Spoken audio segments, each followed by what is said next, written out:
Good evening, everybody. Kevin J. Johnston here. This is the Real Estate and Money Show, episode number 42. We're going to be talking about moving your money now. Where should your money go if you are in Canada or in the United States in the Democrat-run states? Well, there's a lot to cover on that subject matter. I want to say thank you to everybody who joined us on Tuesday night show of this week, where we had Rob Anders on, former member of parliament. He stood toe-to-toe with Justin Trudeau many times in the past, talking about finance, talking about BRICS, talking about world politics. He is great to have on the show. And if you want Rob to come back, just go ahead, guys, and let us know. We do a lot of commerce now, as opposed to just raw politics. I mean, don't get me wrong, everybody. I really thoroughly enjoyed 8 years of just shouting at the top of my lungs about politics, but politics does not make money anymore at all. And because the world economy is crazy, to say the least, and because there are so many unbelievable, negative, and foolish situations worldwide, everybody out there has to consider the fact that shouting at the top of your lungs about politics is not going to change anything at all.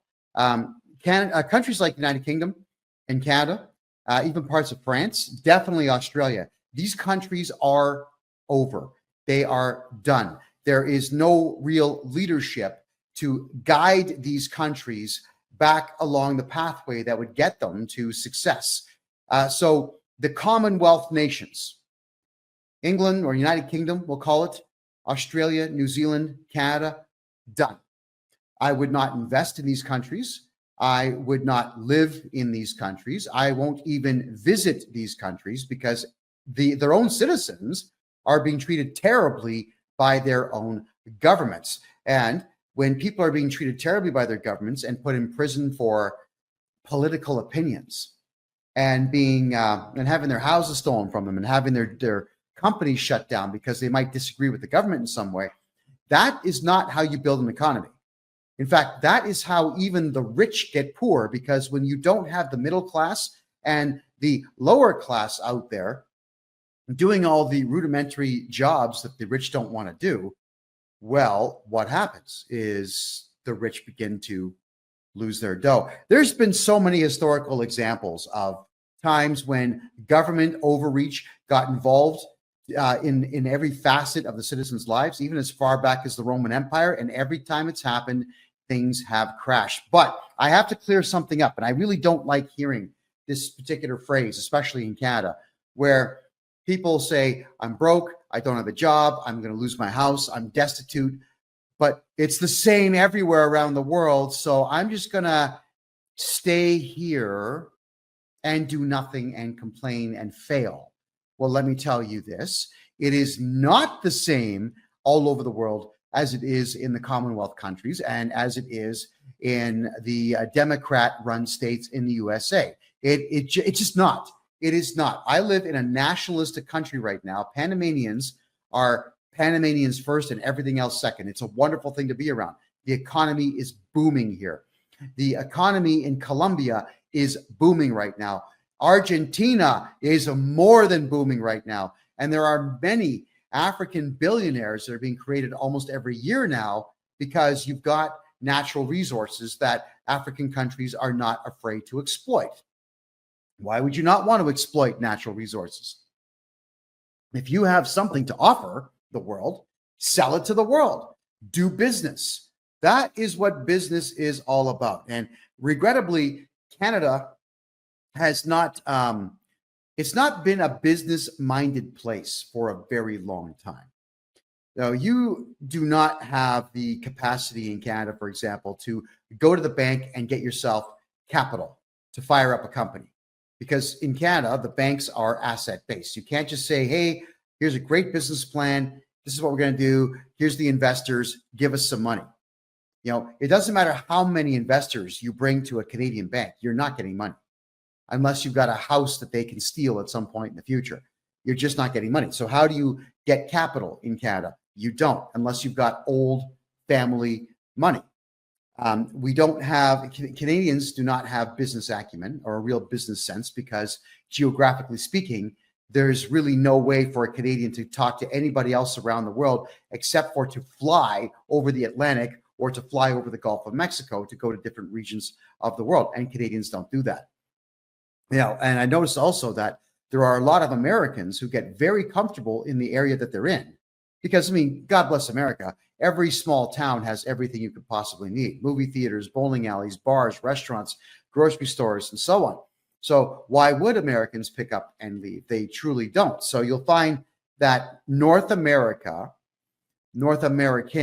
stay in North America because it's what they're used to, and they don't ever piece together in their own minds there could be something better, more exciting, and more profitable elsewhere in the world. Well, I'm telling you that there's profit to be made here in Panama. There's profit and opportunity in Colombia and Argentina, and somewhat in Brazil as well. Definitely in Grenada. So the idea would be for Canadians to understand, and for Americans, first we'll go to Americans. Your banking system is not as stable as you think it is. Even Bank of America, the number one bank in the country, is having severe trouble. Chase Bank will take them over in 2025 as the number one bank. I've got a feeling that Bank of America may even drop to fourth place by the end of next year. Their investments are not working. Their upper management is not working. They're so busy with diversity, equity, inclusion hirings and policies that they're not focused on making money. A bank should be making money, should not be encouraging people to dress in funny ways. So the banking system, it's not going to topple. I'm not trying to frighten you into it, but I am saying that North American banks are not focused on profit, whereas banks in Panama and Grenada and Argentina are very much focused on making as much money as is possible. They will make deals with anybody so long as it's legal. Let me give you an example here. All right, everyone? Here in Panama, there are now 7 big banks that I deal with. One of them actually does crypto and gold and silver trading. So you could actually convert your crypto in the bank to money, to cash, and vice versa. I've made a deal with the bank. I will bring Canadians, Americans, Brits, Australians, New Zealanders, Europeans. I will bring business to that bank and the other banks for that matter. And every single time a bank account gets opened up, guess what happens? I get paid. I get paid. I've tried to do this very same thing with over 60 provincially chartered banks in Canada, saying, I'm going to bring you clients because you're not federally chartered. You're not the big 6, TD, Scotiabank, BMO, Royal, and HSBC, and National. National's pretty big. So let's get clients into your bank and just cut me a check. And they all say no. No, we can't do that because, we don't understand what you're saying. We don't really want to make money in Canada here. So no, we're not going to go ahead with any of your really good ideas. So fine, I'll do business with Panamanian banks. And I will help Canadians and Americans and Brits move their money out of their countries and into the banks here, where you can get between 3 and 12% on your money. Why would I not do that? The banks here want to do deals. And anybody who wants to reach me can simply head over to my website. If Kent, if you could put it here in the chat room in TikTok, please. There's some people that would like to get a hold of me. They just have to use the contact form on my website to get there. So why would I want to deal with Canadian banks? I truly don't. The only reason that I do is because I have a lot of Canadian clients, but I don't want to deal with them because their policies are stupid. They don't pay any interest. 0.01% interest on any money you invest. That's not an investment. That's just wasting your time, because if you put money into a Canadian bank, they're going to give you 1/100th of a penny, my mistake, of interest on your money. And then they're going to charge you anywhere between $9 and $30 a month for your money to be there. So banks in Canada are not investment centers anymore. What they are is just money holding services, and they charge a lot of fees. Can a Canadian with a Canadian address open up a bank account here? Kelly, absolutely. If you go through me, 100%, and we can get it done in about 5 to 8 days. Does not take long to get that done. Oh, and I'm talking about Panama, the country, not Panama City, Florida. I have no idea why there's a Panama City in Florida, but there is, and I'm not there. I'm right beside the Panama Canal, everybody. So I'm asking everybody who's in North America right now to comprehend a couple of things. The Biden administration has absolutely annihilated the American economy, and left-wing policies have made it so that America is no longer respected by anybody around the world. The whole world is looking at what Americans are doing with the 72 genders, the bipolar people who are in office, Biden, who had dementia when he took office. They're looking at all these things, and nobody takes America seriously. Canada, after Justin Trudeau shut everyone's bank accounts down during the truckers' convoy in Ottawa, the rest of the world said, Canada is a communist place, and I'm not going to invest there. Investors took their money and left. Panama, Grenada, Brazil, they don't seize your money. Your money is safe in the banks in these countries. And the biggest deal or the biggest favor that any of you could do for yourselves is just to not have money in Canada. Everyone in Canada I speak to honestly believes that Justin Trudeau is going to step down at some point in the next year. Remember, the Canadian federal election is still one more year away. He's not going to step down. This guy is going to take as much money as he can out of the country and give it to his friends all over the world. I think the only difference, though, is that now this time, Trump's administration is going to be watching what Trudeau does. And if he does something stupid in the U.S., they may put a warrant out for him. That would be fantastic. But they can't act on it until after he's out of office. So expect Canada to be completely raked over the coals for the next year. And even if the Americans do an oil deal with Canada, which Trump is talking about right now, it's not going to change anything. Canada's oil production's at 5% of what it should be, and with an American pipeline, it might go to 7 or 8. It's not going to go to 50. There will not be this influx of 100,000 oil jobs like the 1980s in Canada. There might be 1,000 oil jobs, but that's about it. And even then, it'll still be diversity hires. So the really skilled roughnecks that know how to operate all the oil derricks and the oil wells and whatnot will not get the jobs. It's going to go to foreigners who have no skills. So what will happen is large orders for Canadian oil will get placed by the Americans, and those goals will not be met, because when you hire based on diversity, you lose. You get unskilled individuals who don't know the language, nor the culture, nor the job, and they get people killed. So, Canada, let's consider everything I'm telling you here. Why would you invest in Canada when DEI is the way things work? Did you know that 11 million people have been brought into Canada since 1994, when the Canadian government said we're not going to import any more people from European countries? We're going to go to Bangladesh, India, everything in the Middle East, Africa, China, and so on to bring people in. And these people will not have to pass the language standards. It used to be in Canada that you had to speak English or French or both fluently. Now, there's no such thing as a language test, so everyone just gets in. When you have 11 million people that don't speak the language and don't know the culture infiltrating your country, what happens? We now have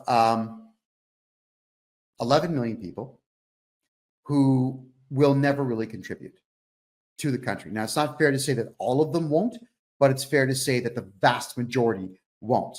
They will not contribute. So Canadians are going to be carrying 25% of the population with their tax dollars. Why would you want to do that? Why would you want to be part of a system? Okay, Bruce, I didn't say all right?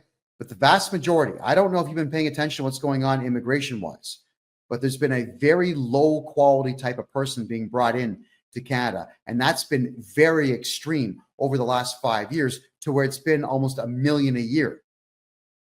And it's being done deliberately. And we've covered that one on my show before. I'm not here to do politics. I'm here to do money tonight. As a result of all these things, no investment, the money is leaving, mass immigration of unskilled people, and a pipeline, an oil pipeline that may, but then again, may not be opened. And if it does, oil production will only increase for between 3 and maybe an extra 5%. I doubt it. I doubt it's going to make it to 10% of its capacity.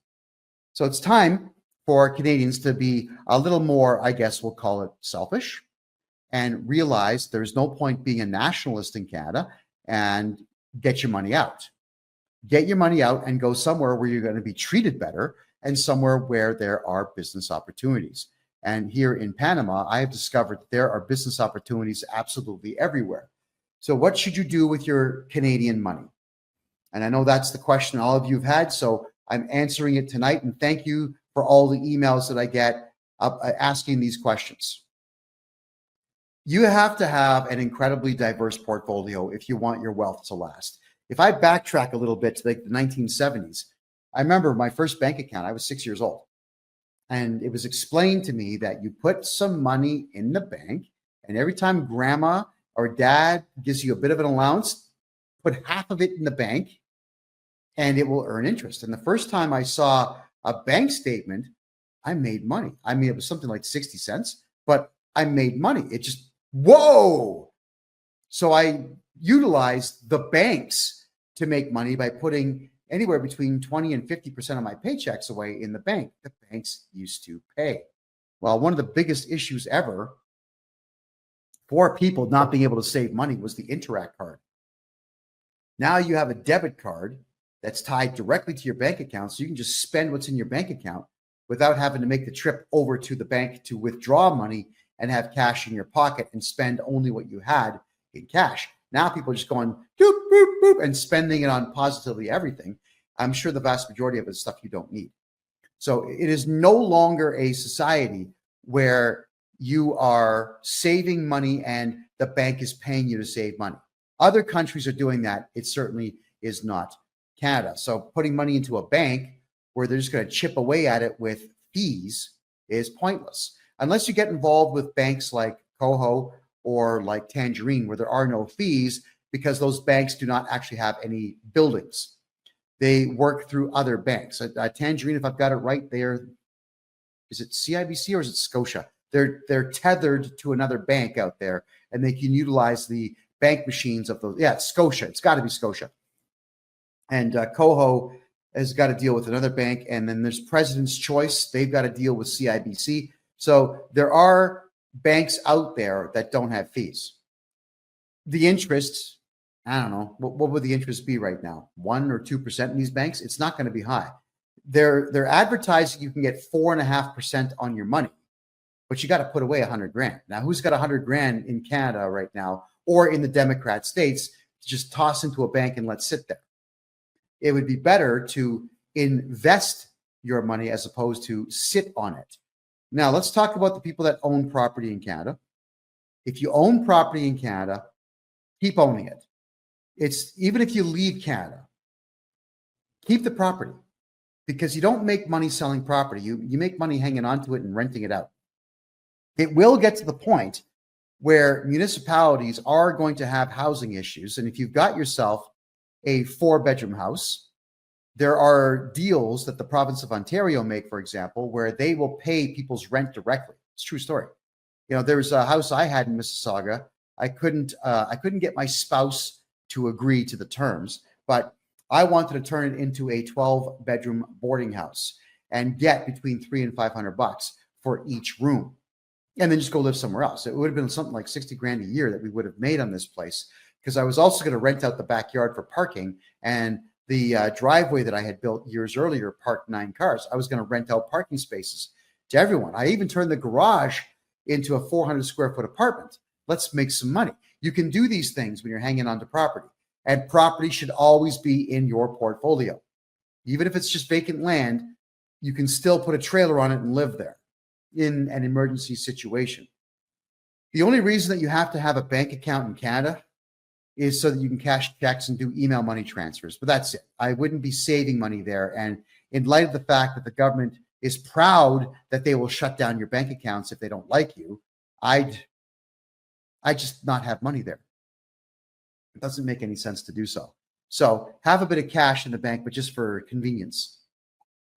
You absolutely want to be investing in gold and silver. Now, Canada does not do an awful lot of things right. It truly does not. but it does do gold and silver right. So if you're buying from a place like silvergoldbull.com and a couple of the other suppliers out there, Canadian gold is actually really high quality. So is the silver and the copper, and it is sought after worldwide. So you can get gold and silver. Sorry, you can get buyers for Canadian gold and silver worldwide, but you've got to deal with the experts to ship it.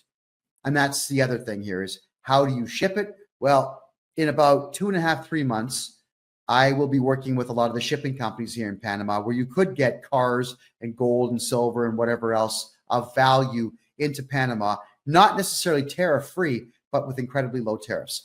I will keep you posted on that. You'll hear me talking a lot about it come January and February. So you want to have gold and silver.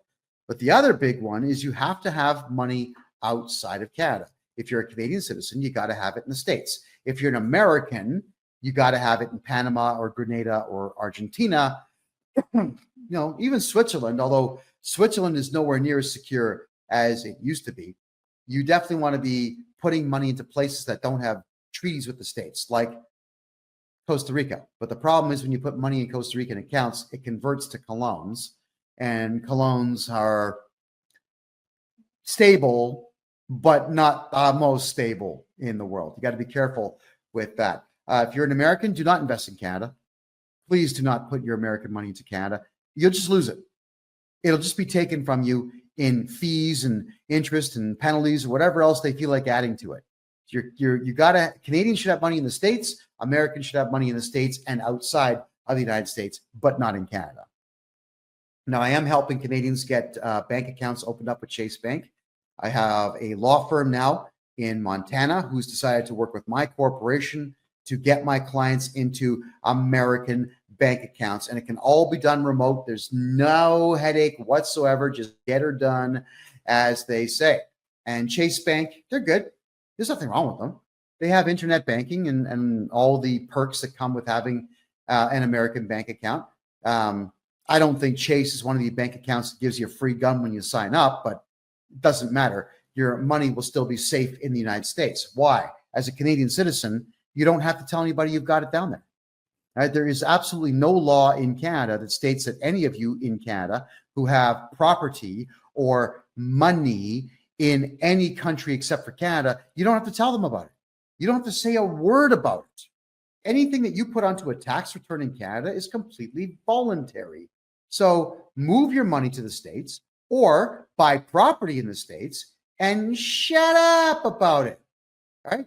Best, hire me to be your tax guy, and we will hide every asset that you've got. There's no reason for us at all to ever share with the CRA what you own. I do not want to see any of you losing what's yours. You earned it. The government didn't earn it. Remember, the government doesn't create anything. They govern.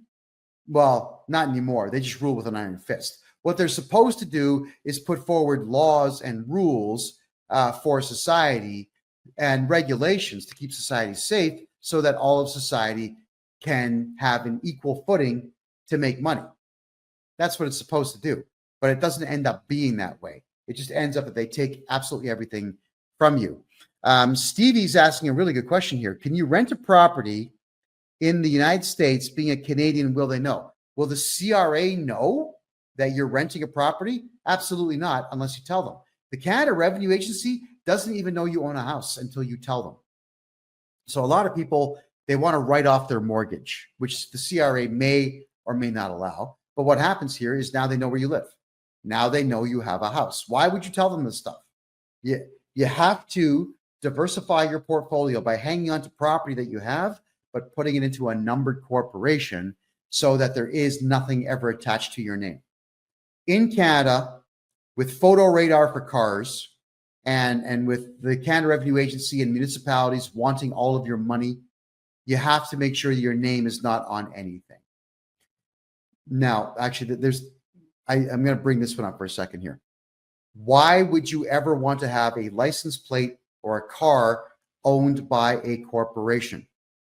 Well, if you have 2 or 3 corporations, what you could do is have your car in Corporation A.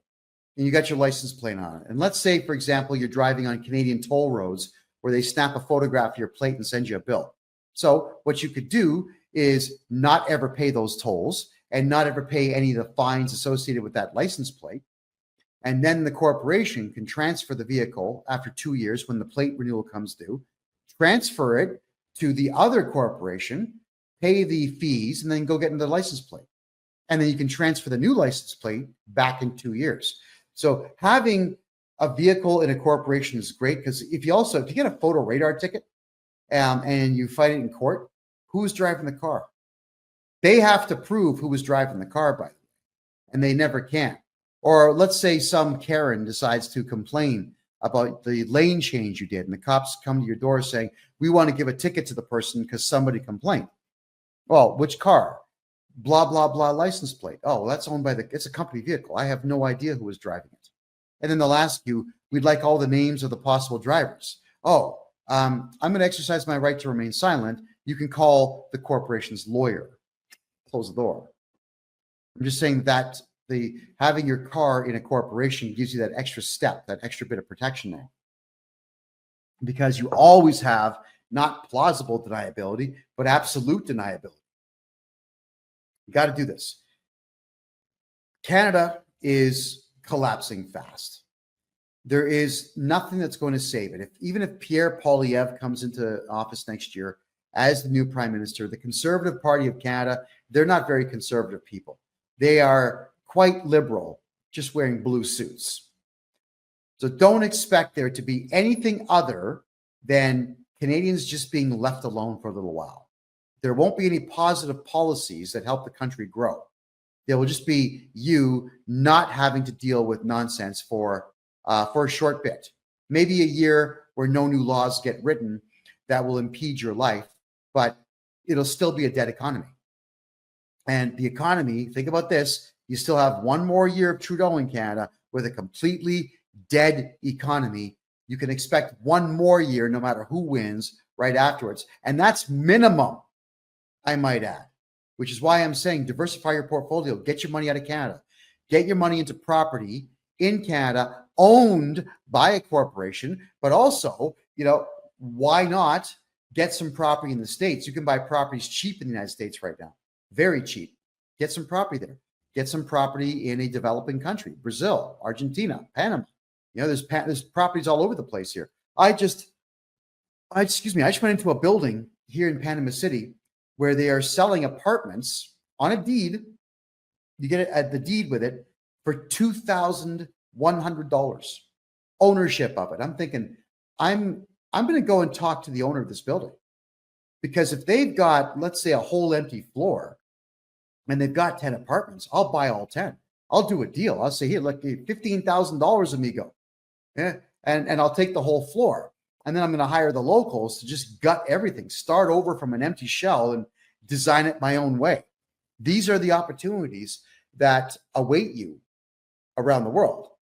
So don't ever be afraid to jump on an airplane and go and check things out. There's always something different out there that might really suit you on a personal level, but also may suit your budget.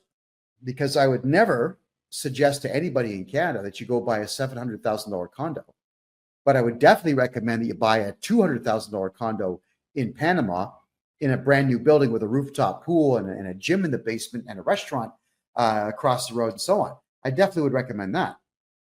The condos that go up for sale here in Panama don't last very long. People want to own property here in Panama City, and people do not want to own condos anymore in Toronto and Vancouver. In fact, the condo market's going to crash.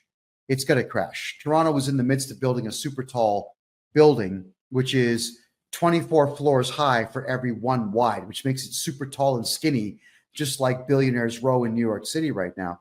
And the building's like, 12, 13 stories high? It's been like that for 2 years. They cannot get the funding nor the permits to finish this thing off. So even though they wanted to build this thing 1,200 feet high, it's just concrete. It's just a concrete frame. And that is happening to building projects all over the country. Don't buy condos in Canada. Buy a house, buy land. It's got to be concrete. And when I say concrete, it's got to be yours, because a condominium is never yours at all. The laws in other countries are considerably different. When you buy a condominium on a deed, dang it, that thing is yours. You can't just be thrown out the door because the condo corp doesn't like you. You know, you can just rake them in or take them into court and you'll rake them over the coals. You'll definitely win. So there are different ownership rules all around the world, and you got to go around the world to find these things out for yourself, to find out for you what is best for you and what rules and regulations and laws, for example, that you want governing you and what laws you don't want governing you. Let's talk about that one for a second. I left Canada a year ago because I got tired of being governed by Section 319 of the Criminal Code. Hate speech. Yeah, that's right. Hate speech. I can't speak about Canada the way I'm speaking right now, without profanity, without threats, without insults. I would still be subject to Section 319 of the Criminal Code if I was inside of Canada, which is 2 years in prison for offending somebody. If I say that I hate Canadian bankers because they're useless, that could be considered hate speech. If I tell you I hate federal banks in Canada because they're ripoff artists and mafioso, that could be considered hate speech in Canada. So it's difficult to advance your life when you're always on eggshells, wondering who's going to be offended by what you say. Panama and Costa Rica, total freedom of speech. To say whatever you want to say. The Panamanians do. There's a lot of things people in Panama don't like, and they're very vocal about it, and they shouldn't like it because the things that they don't like will interfere with their own culture. All right, there you go. In Canada also, Bill C-63 is just like that close to becoming law. You're going to go to prison for life if you offend somebody.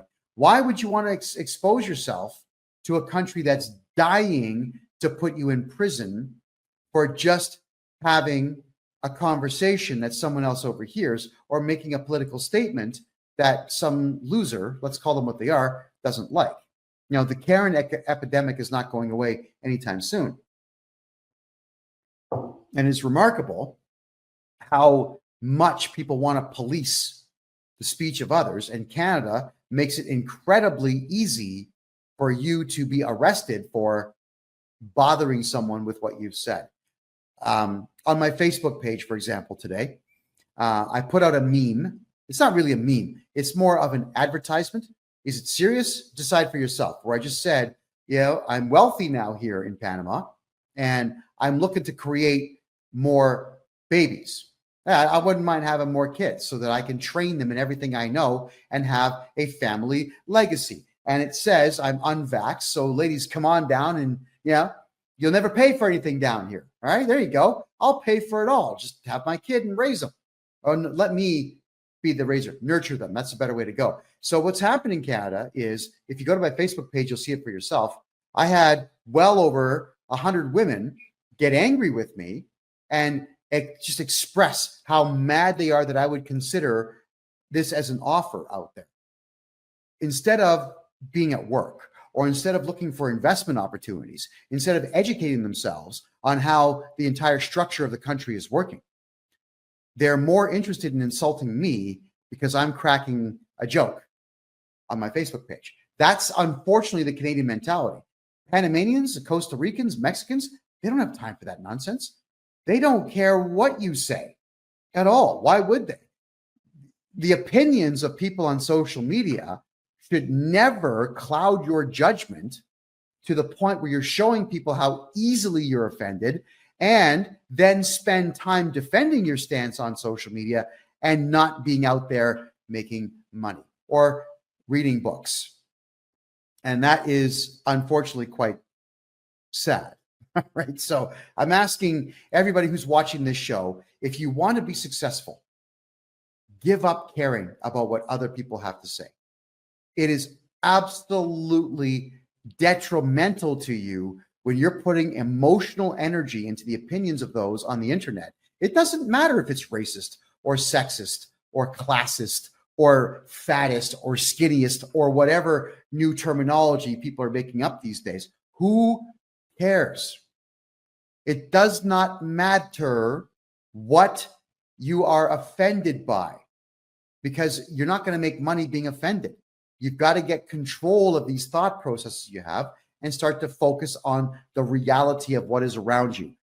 For Canadians, the reality of what's around you is your country is finished. You need to move your money out of the country if you want to keep it. If you want to have wealth at all, you're never going to build wealth in Canada because, first off, everybody is broke. The rich have left, and Canadians do not have a business mindset.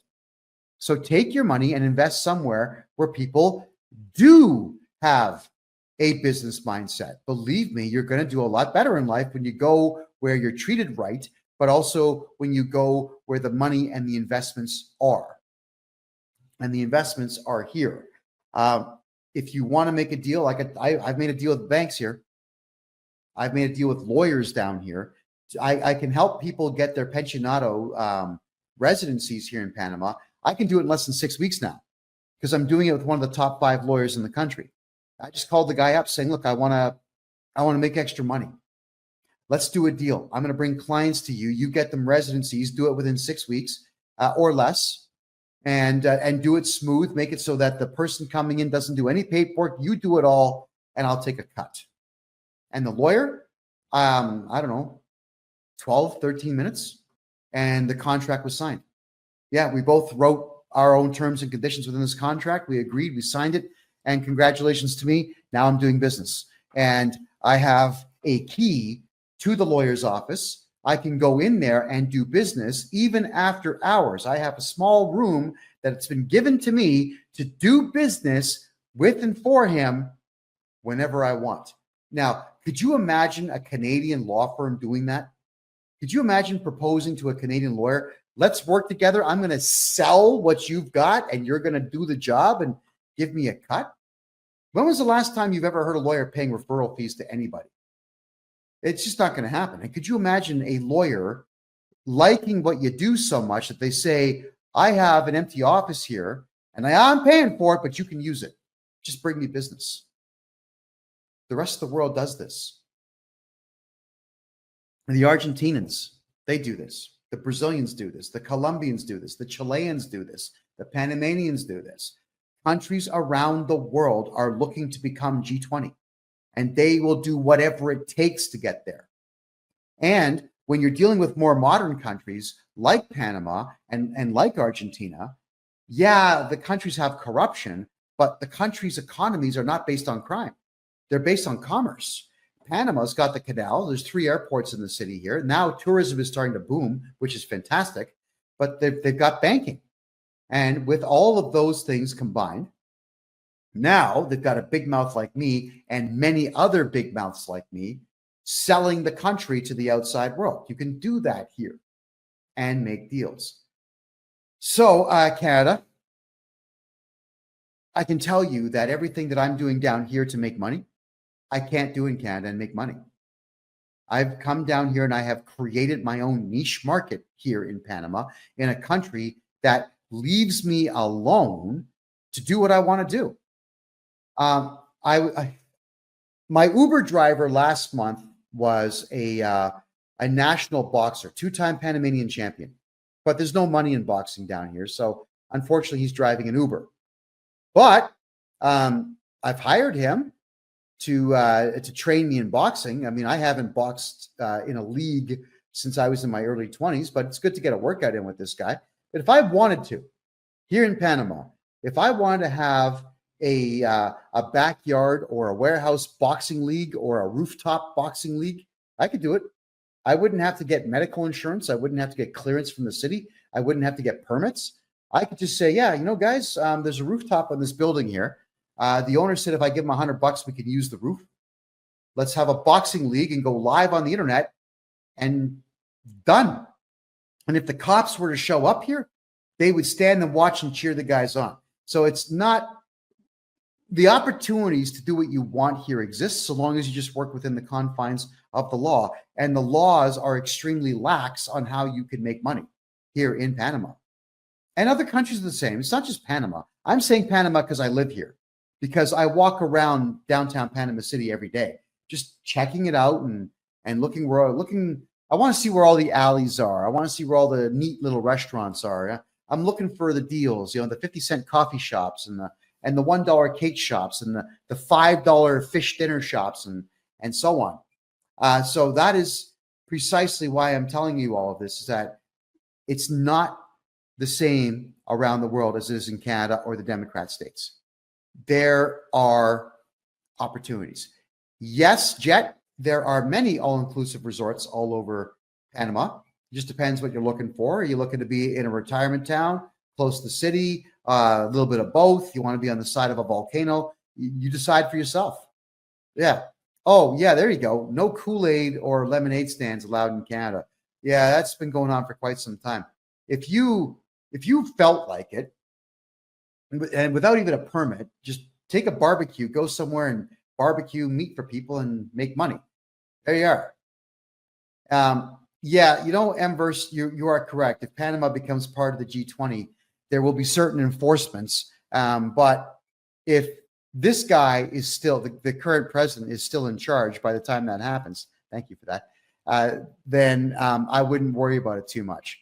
It is the leadership here and the leadership in El Salvador and the leadership in Argentina is for the people, for investment, for banking, for jobs, for success. These governments want better. So if you want better in life, you have to recognize the fact that you're never going to get better in Canada, not for the next 50 years. It's going to be 50 years before Canada recuperates from this nonsense that's been done to it. It's going to be 50 years before cities like Portland and Seattle and now New York will ever recover or recuperate from all this left-wing nonsense. It's going to be 100 years before the United Kingdom can throw everybody out and rebuild. Australia, 50 to 100 years. New Zealand, I don't know what they're doing down there, but my God, that country is cooked. So you've got to go, if you want to make money, where the money is and where the serious lack of regulation is. I do not want to be regulated when I'm doing business. When I cook up a really good idea, all I'm going to do is call my lawyer and ask, is it legal? And if he says yes, I'm doing it. I'm doing it. I'm not going to hurt anybody, but at the same time, I'm not going to let anyone get in my way. And here in Panama, nobody would. Nobody would at all. NYCC says, I never thought that someday I would be hating my own country to a point where I wish a bomb would go off. Well, yeah, I was born in Toronto, and it was an amazing city up until about 1994, and now it sucks. And the truth is, I pray every day for someone to set a nuclear weapon off inside of it. I can't stand it. I hate it. The culture is dead. The city itself is dead. There's no economy worth talking about. Police are insane in that town, and they're stopping everybody from doing business. The leadership, have you seen the mayor of Toronto? Olivia Chow, have you been paying attention to what the mayor of Toronto's been doing? She gets kind of half naked and parades around because she wants to show the world how stupid she is. Forgive me, how sensitive she is to everything. She wants to put a tax on your land. Ready for this one? And this person is so bad at leadership and so bad with economic ideas that this mayor that you all elected wants to tax you by square foot on how much rainwater that they would be. Yeah, how much rainwater hits your property. They want to tax that. Wow. All right. Yeah, Don Macho, look, man, I was born in Toronto. I used to live in Toronto. I used to DJ in Toronto. I used to work for the Blue Jays and the Argonauts. I also, if you guys remember, for a very short period of time, the Toronto Roadrunners, the AHL club, they were there. I did some marketing for them. I did a lot of living in Toronto, and not everybody is the same, but I'm telling you that it's probably 7 out of 10 people that are in Toronto have no capacity to make the town better. They're just merely existing because the city has nothing to offer. And even though 6.5 million people live in the greater Toronto area, there's no economy. You've got 6.5 million desperate people who don't know why their lives are in the toilet and don't know what to do to make it any better. And I have the answer. Leave. Get out. If you have a property in Toronto, find some sucker to rent it from you. Make money on it. Do your due diligence on the people, but make money on it and leave. Do I think that Toronto and Brampton need to get removed? Well, yes. I mean, if we had some way to just transport both cities to the middle of the ocean, absolutely. Brampton and Toronto, all they are is cesspools of crime and despair. They got to go. Half of Vancouver is like that. I'd say about 10% of Calgary's like that. About half of Winnipeg is like that. Definitely half of Edmonton is like that. And this is all up. It's all about bad leadership, the lack of leadership, but it's also been a sense of comfort. Canadians had it too good for too long. They got really comfortable. And when crazy left-wing stupid ideas were brought into government, nobody fought it. And yes, Trudeau is to blame for some of it, but Canadians also have to take the blame because they did not fight it when there was a chance to do so. Question, would you agree that whites created the mess that we're in? I would say that left-wing whites did so, yes. Conservative whites did not. But I mean, real conservative whites did not. And left-wing maniacs like Yusra Kogali from Black Lives Matter and her brother, what's his name? Waleed, that's him. People like that, they got funding from radical leftist white groups like OPSU in the province of Ontario. OPSU is the union that destroyed Australia. You'll notice that you've got very serious shifts to the right now in Germany, Italy, France, Poland for sure, and so on. Poland is actually throwing everybody who's not Polish out. And the Hungarians are going to be doing the same thing. We have the left wing runs every part of Canada, and they have destroyed Canada. Is there a way politically to get them out? No. No, there isn't. Is there a way to violently get them out? Absolutely. Violence will work in a situation like this, but I don't recommend it because what I would say is violence is the last possible place to go with anything. I don't use violence because I don't need to. There's so many ways to win that I don't need to break out the baseball bats. It would work, but why bring yourself to that level when you could pick up and go somewhere else where there's money? I would say violent revolutions are absolutely necessary if every country in the world was collapsing like Canada. Then yes, because then there truly is nowhere better to go, and then it becomes the absolute final option. But now you don't need to do it. Canadians just don't need to do it. Pick up and go. Talk to me. We'll get your money, convert into U.S. money, down to the United States and down to Panama if you need to do so. You can invest in Panama. You can invest in the USA. You can hold property in those countries and make money. If you already own property in Canada and you can afford to leave and keep that house and rent it out, I highly recommend doing that. If you have had any opportunities to learn how to buy and sell crypto, I would highly recommend putting it into Bitcoin and XRP. Those are the two up-and-comers. Well, it's actually not even up-and-comers. Bitcoin is the best. That's like your gold reserve. And XRP is going to be the next big one because it looks like Russia will take on XRP as a currency. If you can buy it right now for about $1.40 Canadian, I would do it. I would do it. It's going to double. By the end of next year, it's going to double, possibly even triple. All right. RD, that's pretty funny. He says, I'm not going anywhere. I have a lathe and I make baseball bats. All right. Kelly asks, do you think Panama will throw people out who aren't from there someday, like Poland? They're not going to need to because they're not letting third world trash into their country. Panamanians are letting people with money in. If you've got money, you can stay. If you don't have money, you can't even come in. That's how Panama's doing it right now because Panama wants to advance itself. And I completely and totally agree with that stance, by the way. Immigration into your own country should benefit the country first, not the person coming in first. And it used to be that way in Canada and the United States. It's no longer that way. Just checking your questions here. So yeah, Mohammed, if you're looking to move to Costa Rica, it's terribly expensive. It's 5 times the price of Panama.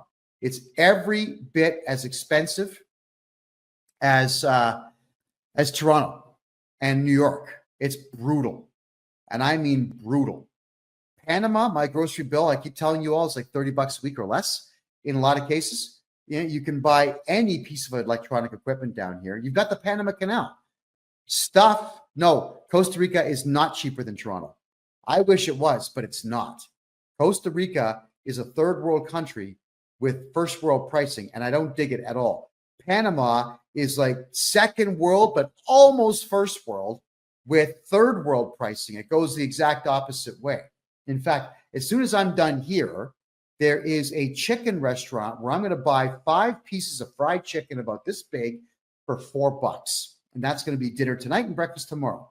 That's how I do things here.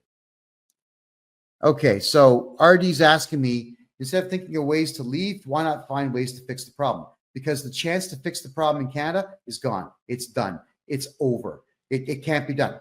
There's no political solution. The left wing runs the entire show, and you're not going to convince them of anything logical or reasonable. They do not understand commerce. They understand how to take your money through socialism, but they don't know how to invest and make money.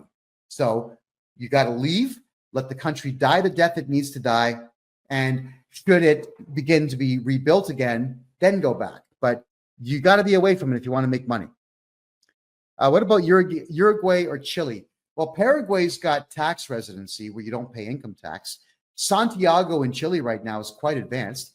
And Chile has that resort with the world's biggest swimming pool. The thing is huge. So there's a lot of resort jobs. There's a lot of resort life in Chile, which is very cool. But I'm not the kind of guy that wants to live on a pretty much like a reserve with bars and drinks all the time. I don't want to live that life. So for me, I'm not going to be going to Chile except to visit and hang out. Panama's where I'm staying for at least the next 2 years because of the opportunity to make money here. It's way too high. Absolutely way too high. All right. I think, what about Uruguay? I haven't been. A lot of people go to Uruguay because it's incredibly cheap. Uruguay is cheaper than Medellin in Colombia. So you can do quite well. Your dollar goes a long way in Uruguay, but I've never been. So I would be the wrong guy to guide you on whether you should live in Uruguay or not. All right, everyone. So in conclusion here, we covered diverse portfolios. We covered getting your money out of Canada because you have to. And we've covered the fact that now I'm working with all these banks and lawyers down here. Get your money into Panama. We can open bank accounts for you remotely, and we can get your residency paperwork started remotely. You just have to come down here and sign everything. Let's get these things done. All of my money is here in Panama, where it's investable, liquidable, and safe. It ain't safe in Canada anymore, and it's not safe in the Democrat states if they're state chartered banks. You got to really be careful where your money goes. If you want to get a hold of me, it's just my name, KevinJJohnston.com. If you need some tax advice, I'm probably the best tax guy in the country right now. I'm certainly the only one that's not afraid of the CRA. I can absolutely give you a hand with your taxes whenever you wish. That's at KevinJJohnston.com. And this is the Real Estate and Money Show, which is every Thursday at 9 p.m. Eastern Time, where we talk about real estate, money, crypto, taxes, opportunities to make your life richer. We will see you same time next week. Good night.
everybody. Kevin J. Johnston here. This is the Real Estate and Money Show that runs absolutely every Thursday at 9 p.m. Eastern Time right here on freedomreport.ca. If you're not yet subscribed, please subscribe, please share.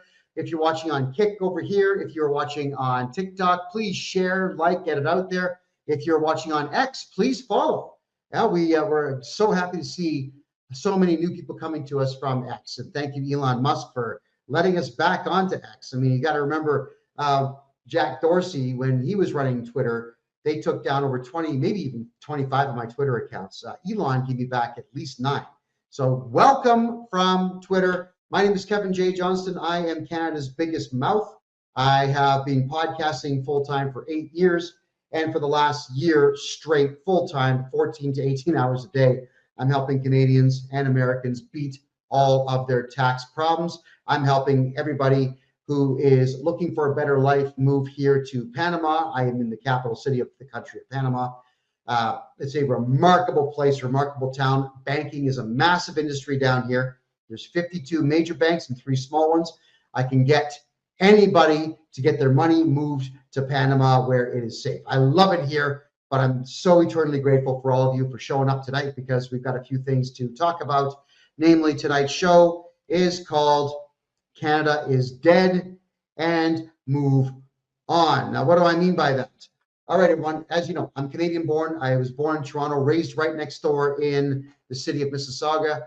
I left the country for 4 years in my 20s to go to the United States, made some pretty good money there, went back to Canada, made no money for a very long time, making killer money here in Panama, because that's what free market enterprise will do with people, or for people that have drive and ambition. They will let you grow. This country allows you to make money and just gets out of your way and doesn't even tax you. So I don't pay taxes here in Panama as a tax resident, because I'd say a good 95% of what I make is made outside of the country. And in Panama here, everybody wants to make a deal. Everybody, even the street vendors, want to make a deal. If you want to do a deal, an investment deal with bankers down here, just come on down, walk in the bank, make a deal. If you want to make a deal with lawyers here, walk in the lawyer's office, make a deal. Everybody here wants to make money. Panama wants to be a G20 country. Canada, I don't think does want to be a G20 country. I think Canada, the leadership of it and the upper echelon, want to be like a G200 country. You know what I mean? There's not even 200 countries in the world. They want to be absolutely last place, it would seem. And for those who are making the statements that they live in Canada and they work full time and they don't have any money, that's mostly not your fault. That is the end result of left-wing policy.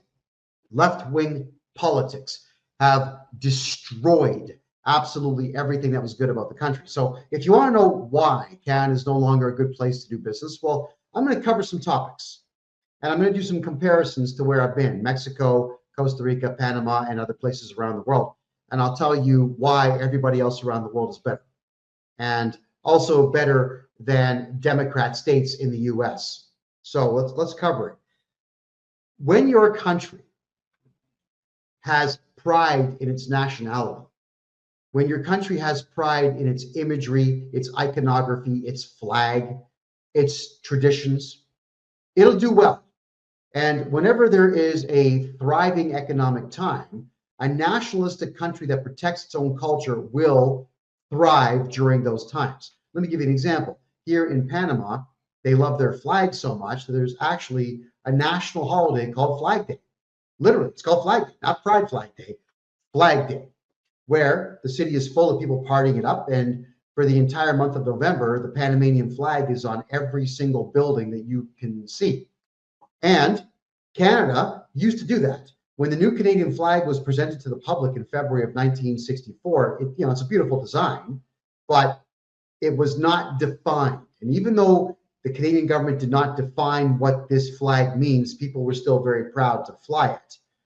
I'm not anymore at all, because it doesn't mean anything. It doesn't stand for anything. There's no nationalism that you can attribute to it. There's no brand. A red maple leaf in the middle of a white square in between half of 2 red squares means what when the country's in turmoil? when the best of its citizens are leaving on a daily basis. It actually means positively nothing. So Canada has failed because we have spent all of our time allowing left-wing politics to dictate stupid terms to all of us that have ruined our national identity. So when the left-wingers came out and said, white man bad, white man's destroyed the red man, white man destroyed everything, the black man in Africa, they destroyed everything. That's the propaganda in the schools. So what happens here is national pride begins to tick down. Then we have all kinds of bad groups of people who will look at a statue of Sir John A. Macdonald, the man who built the railroad across the country, the first prime minister of Canada, who did amazing things. The guy built the country from a forest. He built a country that's like 6 time zones wide, never mind. So you've got people then saying he's bad because he did stuff. Okay, what did he do? You weren't there. I wasn't there in the 1800s. You weren't there in the 1800s. What are all of you talking about? This is the big problem with left-wing politics, that they now say that every single person that we salute for having some kind of a contribution to the building of a nation is now bad, because you're trying to hold them to the standard, the moral and ethical standards of today. They didn't have that luxury back in the day. The whole world was savage back then, including Europe. So they didn't have a choice but to be rough and tumble and sometimes cruel. That was their era. This is our era. So when you have statues being taken down, being pelted with eggs, spray painted, shattered, whatever it might be, how could you possibly have pride in your nation? And then when you make the statement as leaders that you're no longer, literally our government said, we're no longer going to bring white people into Canada. We're going to stop all immigration from Europe, and we're going to go to third world countries and bring in the least skilled individuals. And you do that from 1994 to 2024, what exactly did you think was going to happen? So 11 to 12 million people have come into Canada with absolutely no skills whatsoever, no language capacities, no desire to be part of the culture, and that has absolutely destroyed anybody's desire to do business in Canada. Our government says that for some reason we need to go to green energies. They don't work. Solar's okay, but solar's good to power your house, not the city. Wind power is junk. If you've got a couple of windmills on your roof to power your house, sure, great. But these massive windmills they're putting so much time, money, and energy into are in no way helping the power grid.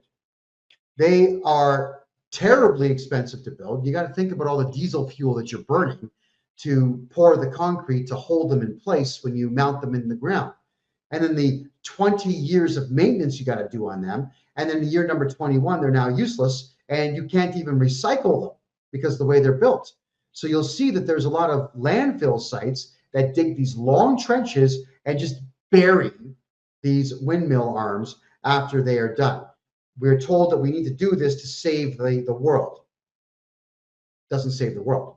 You never recoup your money on them, and you never recoup the power or the resources that go into them. But it's part of the energy policy of the country, which means that now you're buying gas at twice the price it was 10 years ago. That means you can't move goods and products and services and people across the country as efficiently as you once did, which means your economy is going to drop, which it has. So also Canadian oil production right now is at about 5% of what it should be, what it could be. That is why you need to pick up and go. There are no jobs, and there's no new jobs being created. Even now that Donald Trump has won, it doesn't mean that there will be new jobs created in Canada. In fact, Trump hates Trudeau, Trump hates left-wing politics, and Trump knows that Canada is nothing but left-wing ideologues running the country. It's all left-wing policy. Trump will put tariffs on everything Canadian, and that will signify the end of whatever is left of the Canadian economy. And I don't blame him. I don't blame him. He had to put up with Trudeau's nonsense for 4 years, and he had to put up with left-wing ideology coming out of Canada for 4 years. Why would he not want to put tariffs on everything Canadian? I mean, I would. If I were him, That's exactly what I would do. So you can count on the States, once Trump takes power in January, to start to punish Canada fiscally. It's going to happen. And there won't be anything that we, the people, can do about it, aside from decide if you want to stay in Canada and be broke, or move to the United States and get rich, or move to Panama here and get rich. You know, whatever it might be, you're not going to get wealthy in Canada when the entire country has done its very best to destroy itself. And now Trump is going to assist in that. And because, well, he should. Trump is not the president of Canada. He's the president of the United States. He's not the president of the world. He's the president of the United States. So please don't expect the Canadian economy to get better because the American economy is getting better. It's just not how it works. It actually is quite delusional thinking. And I would encourage all of you to understand the fact that when Canada, or a country, does what Canada has done to completely annihilate its own economy over the course of a decade straight, it can't recover for at least 50 years. So while you're watching this, I'm just wondering if you could maybe ask yourselves the questions. Do you see any hope for Canada's economy? Let's not talk about it as a country, but do you have any hope at all that Canada's going to recover financially? And if you can say yes, then maybe you should write down what the economic plan is that you would think that it would abide by in order to do so. And I'm telling you that it won't. So what you all have to start to do is start to analyze a few things. Ask yourselves some very important questions. How much money do I make right off the hop? Next, how much tax do I pay? In Canada, you're paying income tax to the federal government. You're paying the provincial income tax to the province that you live in. You're paying Canada Pension Plan, which will be empty before 2032, I might add, which means you're never going to get it back. And you're paying employment insurance that they're never going to give you. Even if you lose your job, you're not going to get it. So that's 4 deductions right off the bat.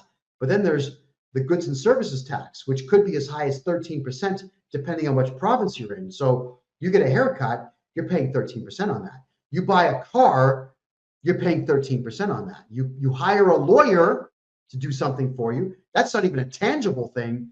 You're paying 13% on that. Then you're paying gas tax. And if you look at the way that taxes are done on gasoline in Canada, it's well over 75% of every liter of fuel. The price is tax. You know, for what purpose? If you're in the province of Ontario and you buy a used car, you got to pay tax on that. Every time the same car gets sold as a used car, you got to pay tax on it. But then there's hotel tax now all over the country, entertainment tax now all over the country. It's just, it doesn't end. So in some cases in Canada, you're paying up to 73% of your earnings in tax. Can you pay all your bills when you're losing 73% of your salary? And the answer for most of you is no, you can't. Considering the fact that right now in Toronto, people are renting out the other half of their bed. You're sharing a bedroom with a stranger and you're paying $400 for that. I mean, how awkward would that be if you're a guy my age and some guy who's 20 is renting out half of his bed for you? Wow. No, thank you. So I made the decision. I said to myself a year ago, there's no way I'll ever make money in Canada. My skill set is remarkable, but so long as I'm inside of Canada, I'm not going to be able to use it. Because in Canada, there's no freedom of speech. It's a communist country that will put you in prison for offending people, especially with Bill C-63, where they're going to put you in prison for life if you offend the radical left on Twitter or on Facebook or on Kick or anywhere else. So you're being taxed to death, you can't speak your mind, and the left wing runs every branch of government: federal, provincial, municipal, the courts, and administrative. It's all left wing. So how would a conservative dude, how would a conservative Christian or a conservative Hindu or a conservative Buddhist get a job in a far left wing country that does not even allow that to happen. And not only that, but you've got a far left-wing country where the local governments are paying Antifa types to burn Catholic and Christian and Anglican churches. The government's doing this of Canada, which means the Canadian government's going out of its way to burn what's left of Western culture within the country, which means there will not be a Western style economy in the country because anybody who's Christian is picking up and going to actual Christian countries, Southern United States, Mexico, Panama, definitely Colombia. So there's nothing that you're going to be able to achieve in Canada if you're going to be staying there. The government of Canada went out of its way to destroy it. So I think from here on in, I'd like to ask every single one of you watching this show to go back and listen to some of the things that Justin Trudeau said. All right. When he first took office, first thing out of his mouth, he goes on Fox News and says, Canada will become the world's first post-national state. When your leader comes out and says something like that on Fox News, did Canadians just not understand what that meant? It meant, I'm going to destroy the country. It won't be a country when I'm done. He said that. He admitted it to you, to all of you. Then Trudeau came out and said that I believe that all people convicted of terror crimes around the world should be allowed to keep their Canadian citizenship because I believe that. And I'm willing to take on anyone who challenges that. That's what he said. Incredible. So your leader told you that he was going to destroy the country. Your leader told you that he was going to ruin it with unfettered immigration. And then he said that all terrorists get to keep their Canadian citizenship, which meant now the Canadian passport is worth nothing. It's not respected around the world anymore. I've been in Panama for almost 8 months. I do business with a lot of banks down here. They think Canada's a joke. They don't do business with Canadian banks. None of the 52 banks here in Panama deal with Canadian banks because Canadian banks won't do business with international banks at all. So how do you succeed in Canada? How could you possibly be someone that has a multinational corporation when your banks won't transfer money to another country so you can do business? Or your bank in Canada won't take money from the other countries you're doing business in? Why? To what avail are the banks doing this? Also in Canada, if you are caught publicly disagreeing with the left wing and the alphabet people's ideology, what happens? They debank you. Royal Bank right now is going through all of its files, looking for people who disagree with left-wing ideologies, and they are shutting down their bank accounts. I felt really horrible for the woman. She's 75 years old. When she would log into her online banking portal on Royal Bank, she was tired of seeing the pride flag there. She asked them, please take it off. She didn't want to see it. Shut down her bank account. That's right, shut it down. I don't know how it is that we allowed all this to happen, but I'm telling you, it's going to keep getting worse. It's not getting better. Don't think that because Trump's in office that Canada is going to stop being left-wing. Canada will ramp it up. Trudeau will ramp it up. The left-wingers who run the courts will ramp it up. The left-wing police forces are going to ramp it all up. They're going to go for broke. They're not doubling down. They're quadrupling down. So you can expect a lot of arrests of Canadians who disagree with that ideology. You can expect people to lose their bank accounts left, right, and center. You can expect your credit cards to just not work anymore if you disagree with left-wing ideology. Solution. I can help you move your money to the United States. We'll get you a bank account opened up. I've got a law firm that'll just walk into a bank, open the account for you. Congratulations, you've got a bank account in the United States. And then from there, I'll get you a bank account down here in Panama, and we can transfer your US dollars from the United States here to Panama. It's safe. So many people out there, they honestly talk out of their butts is what they do. Everybody wants that 15 minutes of fame. So I hear stupid stuff all the time. Well, Panama's got a treaty with Canada to cooperate with the Canada Revenue Agency and we'll give your money away. No, they don't. Where are you getting that from? I work with the banks down here. They don't. The federal government of Panama issues the charter, they charter the banks down here. But once the bank is chartered, they're autonomous. The government can't walk in there and say, oh, shut this guy's bank account down. The banks won't do it. There is no way for a Canadian court order in any province to have any weight here in Panama or in the United States. The Canadian courts are a joke, and the rest of the world knows it. So put your money in the United States, put your money here in Panama. Even Grenada and the United Arab Emirates are good places to put your money. And I'll be going to all these countries and learning their banking systems as well. And there's no country in the world that's going to cooperate with Canada and give your money to the Canada Revenue Agency. And the other thing is, why in the hell would you tell the Canada Revenue Agency that you have money in a foreign country? If your accountant tells you to report that, fire the accountant, hire me. I'm not going to tell the CRA that. It's none of their business. I'll answer some questions now. So we've got, oh, thank you, Lori, for that. I appreciate the gift. Thank you very, very much. All right. Calfee is asking, is there an exit tax in Canada? No, that's on the table. They don't have time to make that law between now and the next federal election. So there's no exit tax. And you don't have to tell anybody you're leaving. If you're leaving Canada permanently, you don't have to tell anyone. Don't tell people anything. Don't tell anybody your business. Just go. That's it. Just go. All right. Having a look here at some of your questions.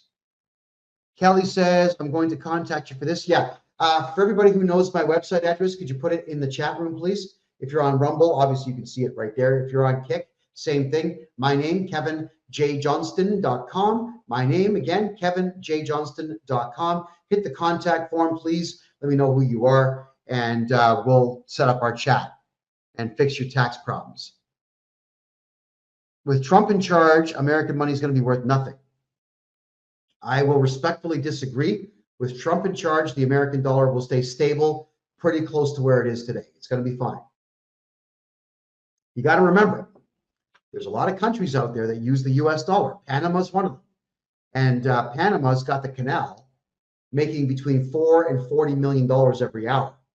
And it's all US dollars. Don't think for a second that the rest of the world is as eager as the media says to get rid of the US dollar. I know it's a fiat currency, but everybody wants it.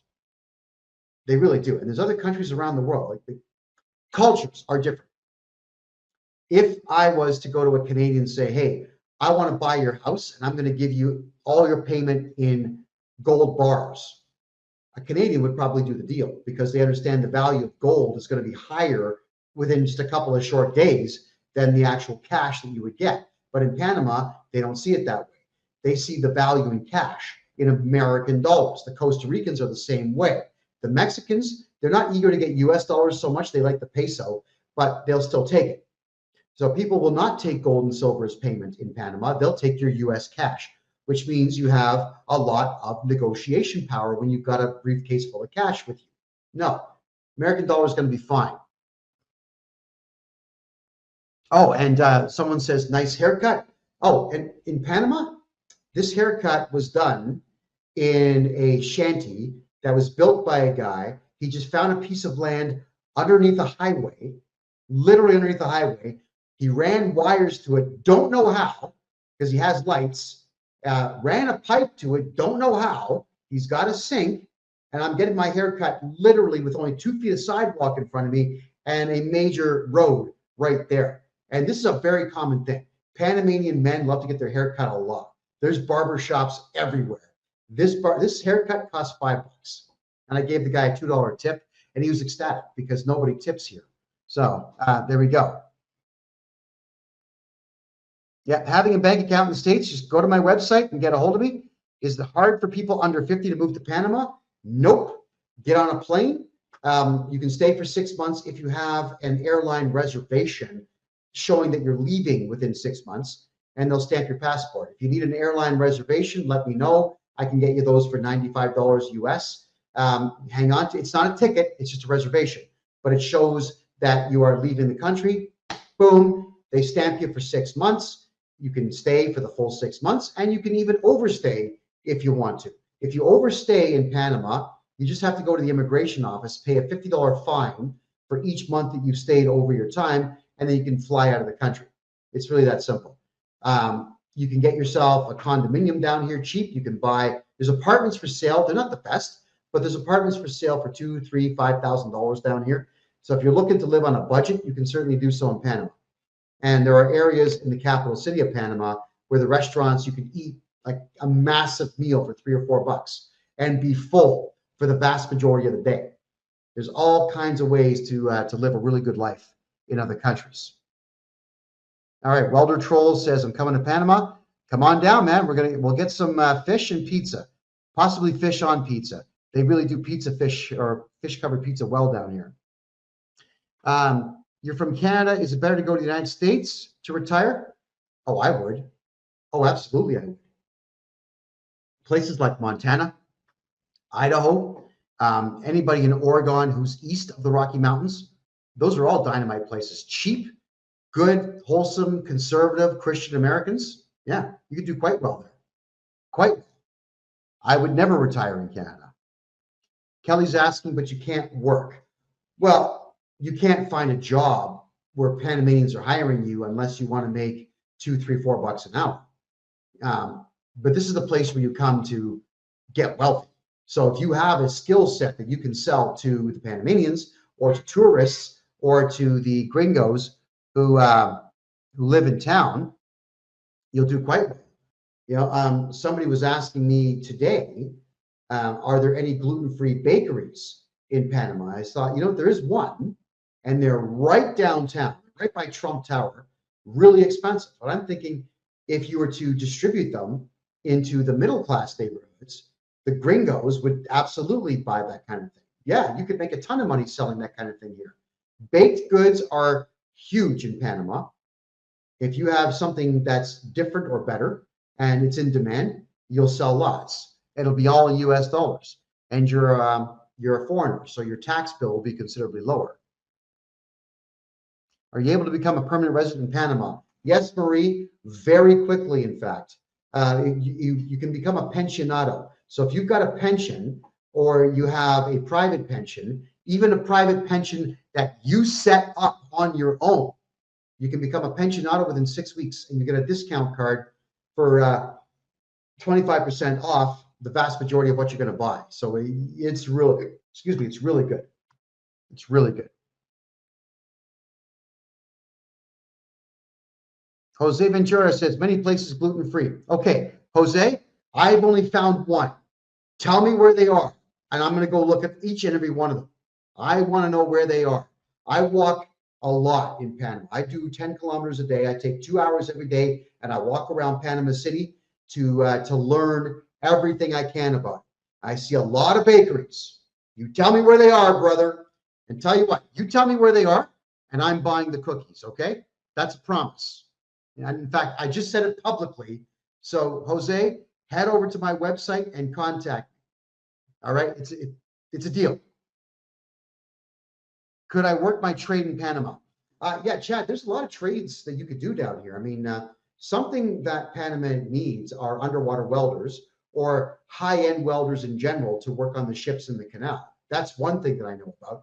There's a place in the north end of the country. I'm actually going to go check it out tomorrow because they want to get some marketing done. It's a school to learn how to scuba dive and weld underwater at depths of less than 40 feet. Because anything more than that, it's kind of crazy. You don't want to be doing that because you're living in a diving bell. So yeah, there's all kinds of opportunities for trades. Panamanians, they do concrete very well. They do floors perfectly. But Jose, you may not like this comment. They do not do cabinetry very well. So if you wanted to sell kitchens or build custom kitchens for gringos, you would do very well with that. Absolutely very well. All right, Jose, I'm serious. You get a hold of me, brother. All right. And for those who are sending me messages on my website, I do appreciate that. I can see Kamovi, MK, you sent me one. I will address that right after the show. So everybody, my deepest concern about Canadians, all right? I used to be a hardcore patriot in Canada when I was growing up because in the 1980s, 1970s, 1980s, The Toronto area, the whole of Southern Ontario between Niagara Falls and the capital city in Ottawa was amazing. Every opportunity you could ever want was there. Canadians were considerably more business-minded back then. And the economy was very different. I remember in my teen years, being 18, I worked at a grocery store. I'm sure you all remember it, Sheridan Mall. It was called Food Emporium. I worked there for 2.5 years. I was making $18.50 an hour cutting vegetables. And then I would go out with my friends to any restaurant where, after working for $18.50 an hour, I could buy an entree in a restaurant with a beverage for $5. Movies were, remember that, guys? $4. Remember $4 movies? Gas was 42 cents a liter back then. You could make a lot of money, save a lot of money, spend very little, and live an incredible life. And Canada will never be that way again. I wish you all could have seen it when I was growing up in the same era. It's never going to be like that. So now, when in the 1980s, when I was making that kind of money cutting vegetables, and I was making an additional $2,000 to $5,000 a week DJing on the tips, I'm kicking myself in the ass for not understanding real estate when I was 18, 19 years of age, because I could have bought a house back then. A big 4-bedroom house back then was only $80,000. That same house now in Toronto would be $2 million. So you got to factor in that at $2 million, where people are making minimum wage, less by $3 an hour than I was making in 1988. And the houses are $2 to $2.5 million. Sick. Whereas when I was making $18.50 an hour, I was kind of spending it on stupid stuff. I could have bought a house. I didn't. Here I am in Panama. Nonetheless, live and learn, as they say. Alrighty. For Ride's dad and for Kimmy, if you guys want to get a hold of me, if you need help with Canada Revenue Agency, shoot over to my website, kevinjjohnston.myname.com. Kent, I know you're watching. Can you just type it in for everybody, please? Get a hold of me on the website. I know a lot of you send me private messages on TikTok. I just can't get to them. I can't get to them. I'm already at 18 hours a day, and I've just hired 2 ladies. And, oh, my God, we still can't get through it all. So please contact me direct. All business has to be done through my website so that I can see it a whole lot faster. All right. So for those who are in Canada, I've got some info. Tonight, I just want to say get out of the country if you can, but do it smart. If you own a house and the house is paid off, it's not the best idea to just sell it and run. It's a much better idea for you to hang on to it, rent it out, and take the income and transfer the income to the United States or Panama or anywhere else in the world. You don't make money selling property, you make money holding on to it. Of course, you're making money on the rent and the appreciation value of the property as time goes on. Sorry for yawning, guys. I got up this morning at 4:30. I am burned out. But you do that. If you don't have a house and you're looking for a better life, then you might want to consider liquidating everything you have and getting your money into the United States, or getting your money here and just leaving Canada. Let the country crash. Within 10 years, it's going to crash. It is going to crash hard. So even though it might still look good in some places, believe me, it's not good in almost any place. Get out. And I'm saying this because not only do you have to contest with the left-wing ideology, but it has become a police state. The Royal Canadian Mounted Police, they have infinite funding, which is really ridiculous. They, just like the police in the United Kingdom right now, they are policing people's Twitter accounts, or X. They are policing people's social media. They're knocking on the doors of Canadians saying, you have to watch what you say. We're watching you. Don't you dare insult someone. We're an absolute waste of resources. But that's what these creatures are doing. And they're doing it because Justin Trudeau and the left wing are telling them to enforce left-wing ideology. I don't know if you've been watching the videos online where you see the RCMP doing this, or you see the police in the United Kingdom going to people's houses and putting on that fake, polite charade, telling you, oh, well, you're under arrest for abuse of the interconnected ways online. you're being arrested. There are over 1,000 political prisoners in the United Kingdom right now. There's over 300 in Canada right now, just for disagreeing with the government or saying something even funny online. It's sad. Why would you want to be in a country like that? I also had to point out that Kevin O'Leary, Mr. Wonderful, the big investment guy in Canada, doesn't live in Canada. He came out and said that with Trump in office, there's going to be all kinds of fantastic investment opportunities in Canada. He's wrong. There won't be. The only thing that Kevin O'Leary could invest in Canada right now and make money is oil. That would be it. But he's going to have to petition the government to allow oil production to climb to 20% from 5%. They won't do it. Not while Trudeau is in office. If Pierre Poilievre gets in next year, maybe 20. So if you are planning to invest in Canada, the only investment that is sound for you, the only investments plural that are sound for Canadians would be property if you can afford it, not a condo. Do not buy condominiums in Canada. House with land. Do that. If you can't afford that, gold and silver. But you got to be careful on how much that you buy, because if you're planning on leaving the country, you have to think about how you're going to transport it. That's the other thing. So if you're not staying in Canada, where you've got somewhere safe to store all of your gold and silver, then you can't really invest in that. So the next investment opportunity would be Bitcoin, Ethereum, and XRP. But none of that has anything to do with the Canadian economy at all. That's just blockchain currencies that you're able to buy and make money on. So that is the problem, Canada, is that there's truly nothing to invest in with any kind of high returns. Oh yes, don't forget this one. When I met with the mayor of Panama City, I made a presentation. I showed him what the bank rates are for the Toronto Dominion Bank. 0.01% interest on your money that's in your bank account with them. And he was floored, because some of the banks in Panama pay as high as 12% if you're willing to lock down $1 million at a time. Imagine making $120,000 a year US just by leaving your money in the bank. If you did that in Canada, what's that? That's $1,000 a year, I think you would get if you put $1 million in a Canadian bank. So when I showed this to the mayor, he was disgusted. He laughed. And then through a translator, he said, now I know why you're in my city. Okay. Yeah. Well, that's not the only reason, but certainly.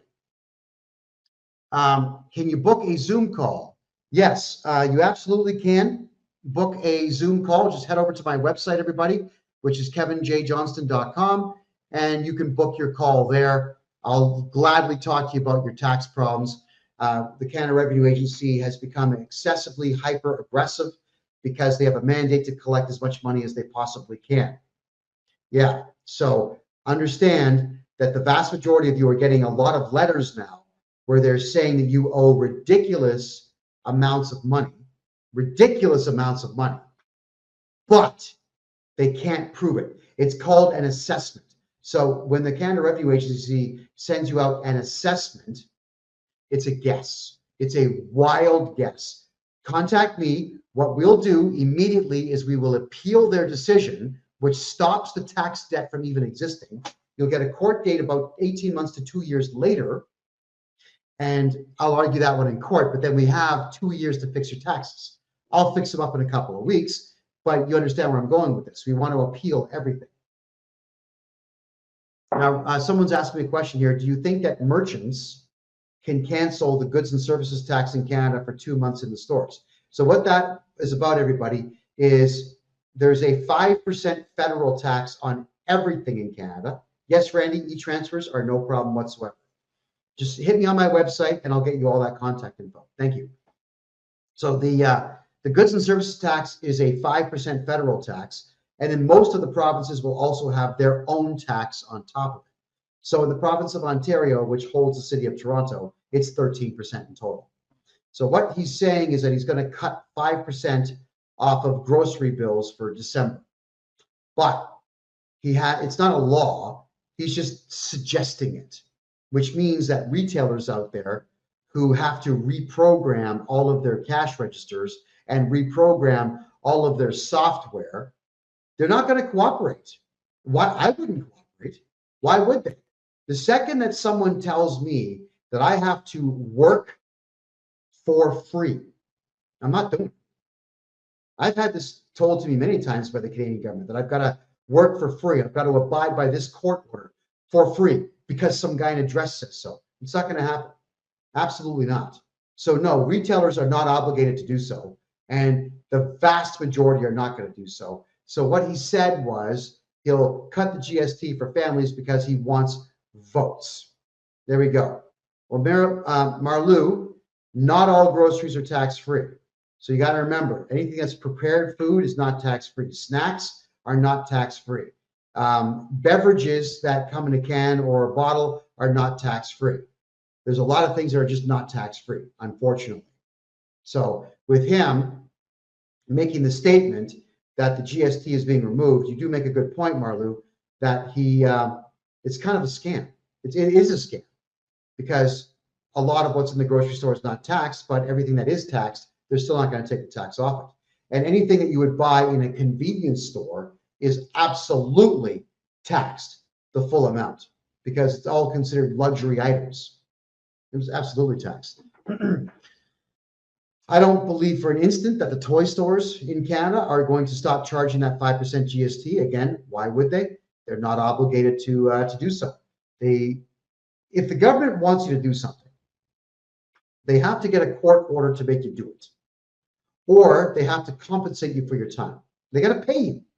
And I've been telling a lot of representatives, for example, from the Canada Revenue Agency, when they make demands of people to send in surveys or send in information, I contact the CRA and tell them, no problem, my client's fully willing to cooperate if you're willing to compensate him for his time. My client's time is worth $300 per hour, mine's worth $500 per hour. And if you're not willing to pay them, then you're not going to get what you want, right? You're not obligated to do anything the CRA says. Just don't do what they say. Contact me, hire me as your agent, and I'll get rid of that particular officer. I am very infamous. Everybody who works for the CRA knows exactly who I am, and they know that when they're talking to me, they've got to be very careful what they say because I will hold it against them and, if necessary, file criminal charges. All right? And oh wow, Cass, you pay 15% GST in Newfoundland? That's crazy. It's not even like Newfoundland has any jobs. The Canadian government shut down the fishing industry. Like, what would somebody do in Newfoundland for money? It's an island that has fishing and I think logging as industries, but nothing else.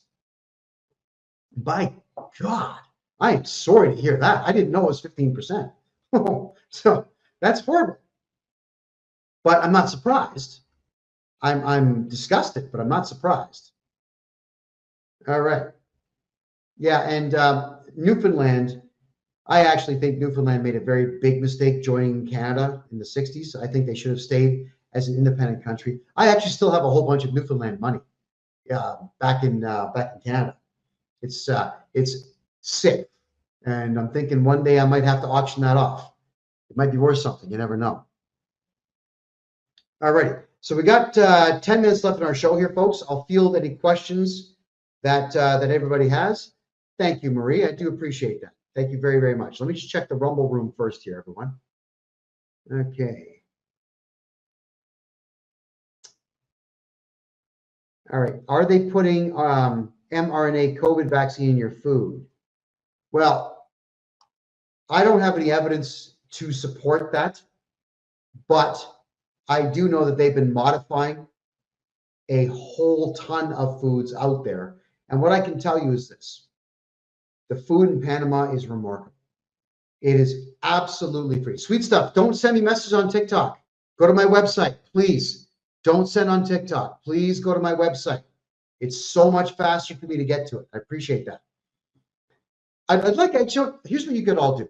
Go to freedomreport.ca and look at my videos from October of last year and look at my skin and look at my face and even look at my hair and then look at me today and compare and look how healthy I am today eating Panamanian food than I was a year ago eating Canadian food. I'm telling you, food is just so much better here. No, Randy, my site takes credit cards. Randy, just hit me in the email on my form on my website. I will get right back to you tonight, right after the show. Don't worry about that. Marie's asking, Kevin, are you able to stop the government from taking taxes off my pay? Yes, that is called garnishment. Good question. Let me explain something to everybody in Canada right now. The Canada Revenue Agency, when they want to steal money from you, they rely solely on Section 317 of the Excise Tax Act. Section 317 gives them permission to threaten you, but that's it. They don't have any authority beyond that. What they'll do is they'll write a letter to your bank. It's called a requirement to pay, which is not a legal or lawful order, I might add. It's not a court order.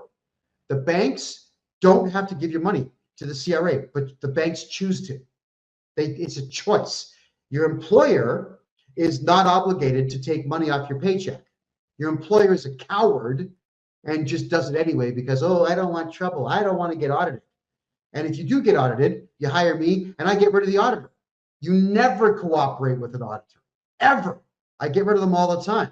And I use the appropriate legalese to do so. And we use no trespassing notices to them, meaning they're blocked from coming to your house and your office forever. So Marie, all I have to do to get rid of that garnishment is I redo your taxes properly for the last 10 years.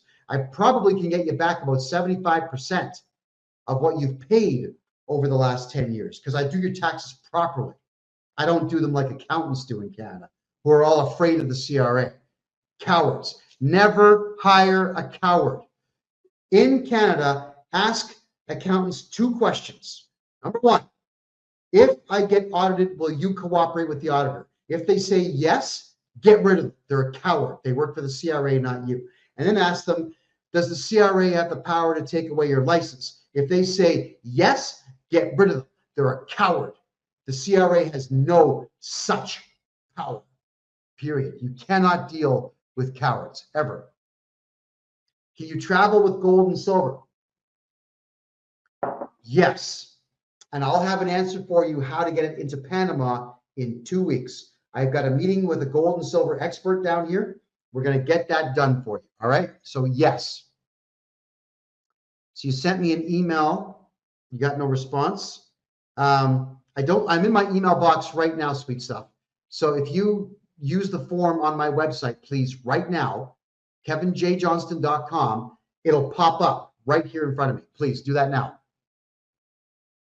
Okay. Yeah, banks will do what the government says. But what you can do with the banks is you can send forward a notice of liability. So it's a letter that you give preemptively to your bank manager saying, and notarize it so it's official, telling them that you do not authorize them to give money to anybody, and that includes the CRA. And if you do so, you're going to issue a fine of $1 million to them, and just serve it. You know, they don't have any way to counter that. And if they do take your money, hit them with the lawsuit because you've already got the notice of liability in there. Kevin, I'm in an emergency situation. I've been trying to get a hold of you. I need your SOS. Michelle, please go to my website right now. In fact, my assistant, Christine, is in the email box right now waiting for you. KevinJJohnston.com. Use the contact form. It's in the top right corner of the website. And I will get back to you tonight. Anybody who emails me today, in the next hour, I'm going to reply to you within that hour's time. All right, because I want to help as many people as I possibly can. Yeah, so my website, my name, KevinJJohnston.com. There we are. So please hit me up there. Kent, I know you're watching. Please put the website address in the chat for me. Greatly appreciate that. Thank you. All right, 5 minutes to go here. We'll take one last question here. Contact form gives out too much info. Randy, you got a pen? I'll give you my public email address right now. It's freedomreport.ca@gmail.com. freedomreport.ca@gmail.com. What is it that I do, Jazz? I am a tax expert. I've been studying tax law in Canada for 40 years. I've actually also begun studying tax law in the United States. And as it stands right now, if you have a corporation in the United States with IRS debt, I can completely wipe it out within 5 days. And the same thing for anybody in Canada. I can wipe out corporate debt 100% legally. It's all legal. I've been studying this stuff long enough to understand how the law works. The Canada Revenue Agency has no authority in Canada of any kind. The IRS, it's up for debate what they have in the way of authority, but we do know that they are crazy. And the IRS does carry guns. The CRA, they carry nothing because they have nothing. Hey, Hal, great to see you again, sweetheart. Thanks for coming in. Certainly do appreciate that. All right. So Jazz, you're in the UK. United Kingdom law Canadian law is based off of the United Kingdom law. You know that. So maybe there are some similarities. All right, Marie Thomas, everybody ready? Get your pens up. My public email address, freedomreport.ca@gmail.com. And there you go. So that way, if you don't want to use the contact form on my website, you can simply just email me directly. Please give me your name, phone numbers help, and give me the briefest, shortest synopsis of your tax problem. And we will address them as quickly as we can. So like I said, for the next hour, I will be answering emails to anybody who emails me tonight, and we can start you down the pathway of getting your tax problem solved, putting your money where it belongs, and that's back in your pocket. And for those who are curious, my name is Kevin J. Johnston. I'm a Canadian citizen. I live in Panama now. I have had an absolute blast. Did I just get kicked off? No, I'm good. I've had an absolute blast living here in Panama. I bought property in Panama. I do banking here in Panama. I work with some of the government here in Panama. I work with lawyers. The country is just amazing. Panama is amazing. There's $100 bills stapled to every front door. There's money everywhere. And I'm so excited to have Canadians coming down here. I have clients that have been coming down almost every week now. So I'll spend a day or two here and there and show them some of the city. Okay. Sweet stuff. Let me just check here. I got Furbank. You sent me something. And let me just check the Gmail account right now for you. Welder Troll, thank you very much. Appreciate you being here. Greatly appreciate you being here. And sweet stuff. I don't specifically have an email called Sweet Stuff, but was that you? You're the one that hit me up there? That's good. So then, all right. I'll talk to you about that right after this. Okay. Thank you, Sweet Stuff. Certainly do appreciate that. Yeah, my name is Kevin J. Johnston. I've been podcasting full-time for 8 years. The Canadian government hates my guts because I've exposed a lot of them. I'm the guy that cost Justin Trudeau $100 million back in 2017. The Royal Canadian Mounted Police broke my ribs for that, and that is okay. I am so proud of what I've done. I've studied criminal law in Canada, tax law in Canada, and civil law in Canada. And I realize that Canada is so cooked that if I want to make money and be successful, I cannot be in Canada. And I'm not going to be in Canada, but I will continue to help Canadians and Americans with all their tax problems. So please do get a hold of me. It is such a joy and such a pleasure to help everybody that I possibly can. I really do love putting money back in your pocket. My name is Kevin J. Johnston. This is the Real Estate and Money Show, which is every single Thursday at 9 p.m. Eastern Time, right here on freedomreport.ca. We'll see you next week. Have a great night.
Good evening, everybody. Kevin J. Johnston here. This is the Real Estate and Money Show that plays every single Thursday night at 9 p.m.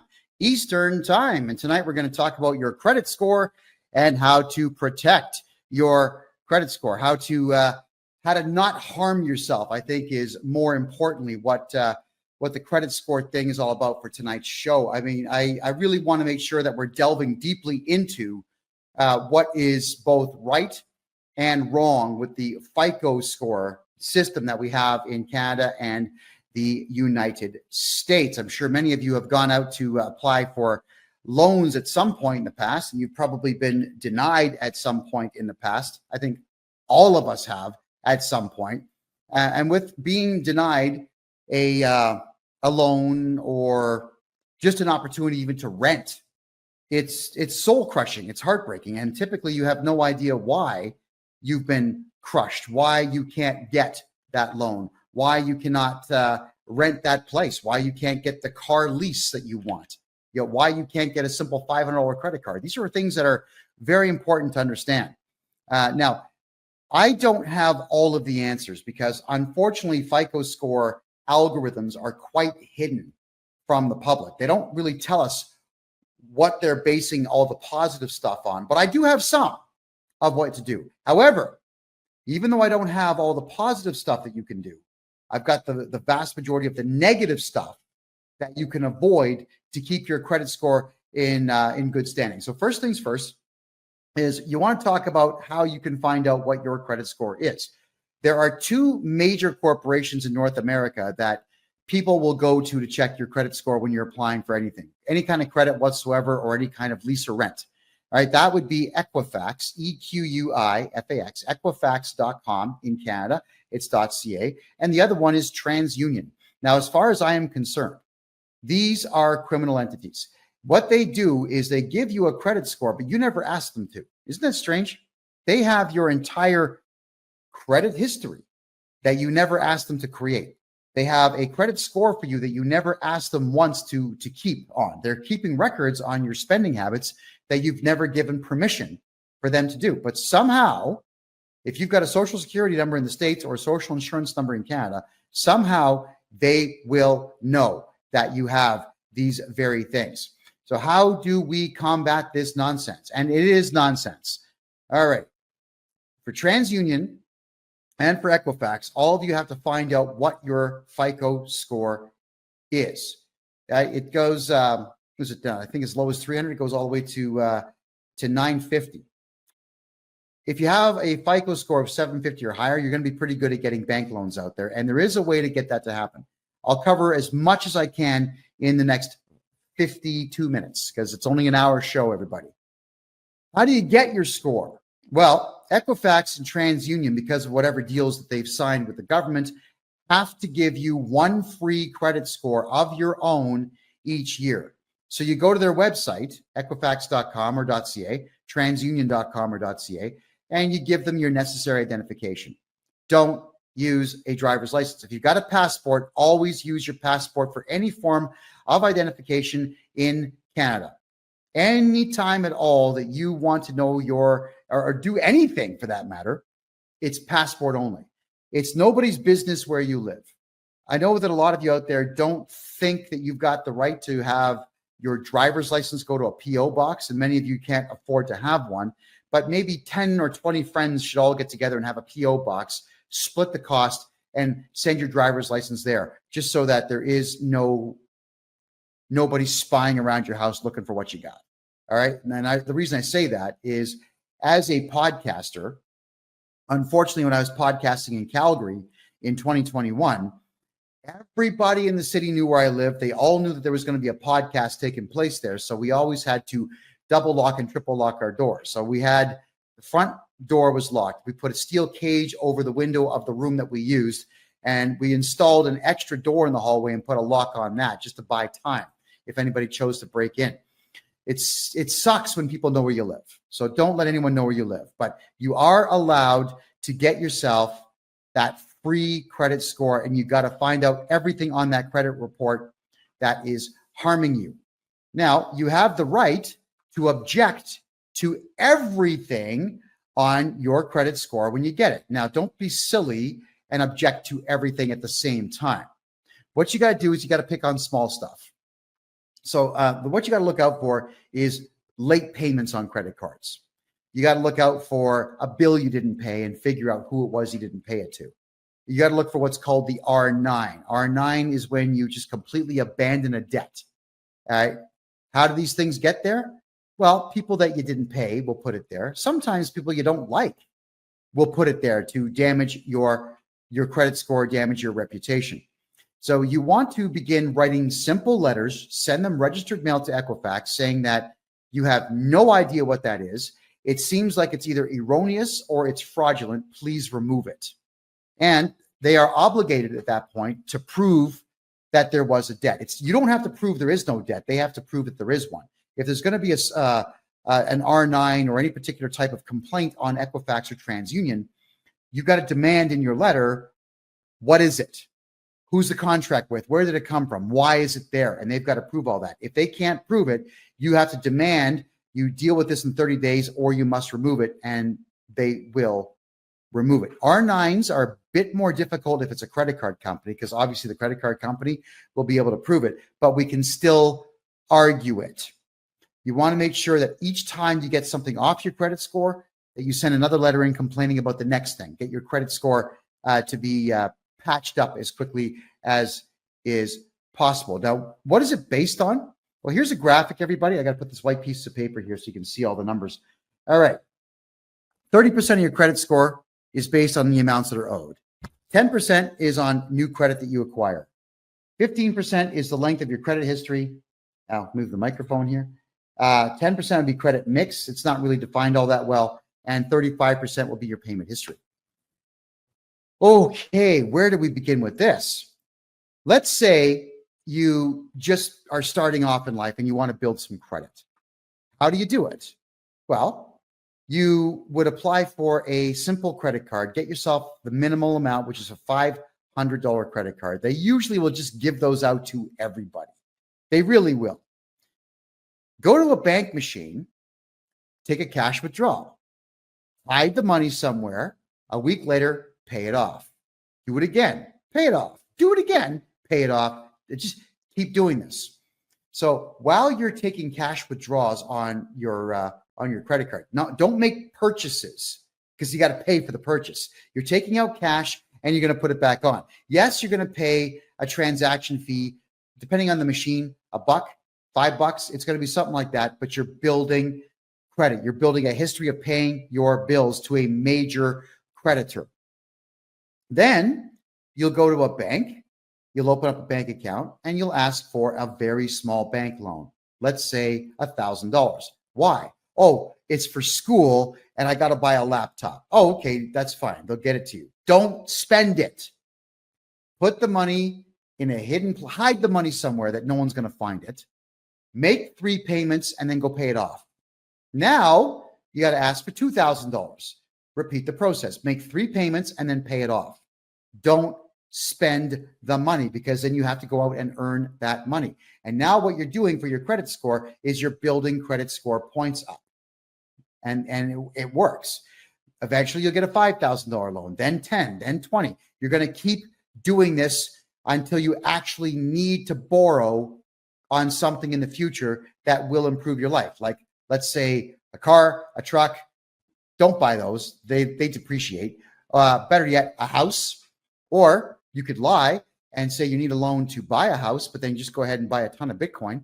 And when the Bitcoin appreciates, pay off the loan. All right? You always want to make sure that if you're building credit, that you're constantly paying these loans and these credit card debts off. And it's all about borrowing money, not spending it, and then paying it off within a timely fashion, we'll call it, within a good period of time. But what they don't tell you is, let's go back to this chart here, is that new credit is only 10%. All right. So it's only 10%, but 35% is your payment history. So if you get small amounts of credit here, like 10%, and then here, you get 35% based on your actual payment history, 45% of your credit score could be based on your decision to take money out on your credit card and pay it off, take out small bank loans, and pay them off. Amazing, isn't it? 45% of your FICO score is based on you gaming the system. Hey, I wish they told us that. They should teach us this in school, but they don't, because they want you in debt. I want everybody watching this show to make money, get bank loans, and be out of debt. That's what I want. So I'm telling you that you got to pay attention to the fact that 45% of your FICO score is going to be based on you borrowing money and paying it off. You do it forever, for your entire life, starting from the day you become an adult till the day you die. Keep building the FICO score. Now, why would you want to do this for your entire adult life? Well, you didn't hear this from me, but let's say by the time you're 60 years of age, you've had enough of society, you've had enough of human beings, you've had enough of working, you've had enough of everything. Let's say you've got a really good FICO score, like an 820. You could walk into a bank at that point and say, hey, I got an 820, you know, I've got no R9s, I'm really good with my credit. You could take a bank loan for, let's say, 300, 350, and then go to, I don't know, Vietnam, Thailand, and live like a king. Don't bother paying it back. So what you're doing here is you're building your credit up to the point where you can just borrow a huge amount of money and retire. There you go. I'm not saying you should do that, and I'm not saying you should aspire to rip people off, but I'm saying you've got the option to do it should you decide that's the way that you want to get yourself into retirement. Why would you want to do that? Well, because Canada Pension Plan is going to be empty by 2032, so it's not like you're going to get a pension, and it's not like Social Security is going to be doing any better. I think, personally speaking, that the Social Security in the United States is going to be empty by 2040. I don't see a way to keep it afloat. It's a big Ponzi scheme, and it's running out of money. And now that all the illegals are going to be collecting it, good luck, America. So you're paying all these taxes into this system, and you're not going to benefit from it. So why not have the adult plan to have that money ready to be able to be borrowed by the time you hit that age, so you can disappear with that money? I mean, look, when a bank gives you a loan, it's not like they're taking money from the system and giving it to you. They are creating it right there on the spot. It's called fractional reserve banking. So when you get a bank loan from the bank, they put a lien on your property, but they just create the money. It just gets created from nothing. So let them create $350,000 for you when you're retiring, and then go somewhere else and spend it. Enjoy life. Live it up. You've earned it. Right? So if you've been paying into the tax system, which I don't recommend you do, I recommend you hire me to be your tax guy and not pay tax. But if you've been paying tax or paying into the system all these years, benefit from it. Benefit from it. Start planning for your retirement now by keeping your FICO score as high as you possibly can. So getting back to the FICO score, this one here, let's address the 15% of the length of your credit history. All right. Your FICO score, if you keep your FICO score in good standing through your entire adult life, if you start doing it when you're 18, by the time you get to 60, 15% of your FICO score is going to be based on the fact that you had good credit for 42 years. So keep your credit good in that time as best as you possibly can. But this is the one here that I want to warn everybody about. 30% of your FICO score is based on the amounts of money that you owe. Now, this is where I can really help you out. You got to remember that the way that the credit companies do this is that they've got hundreds of things that go against you and just a few dozen things that help you. Equifax seemingly is in the business of destroying you.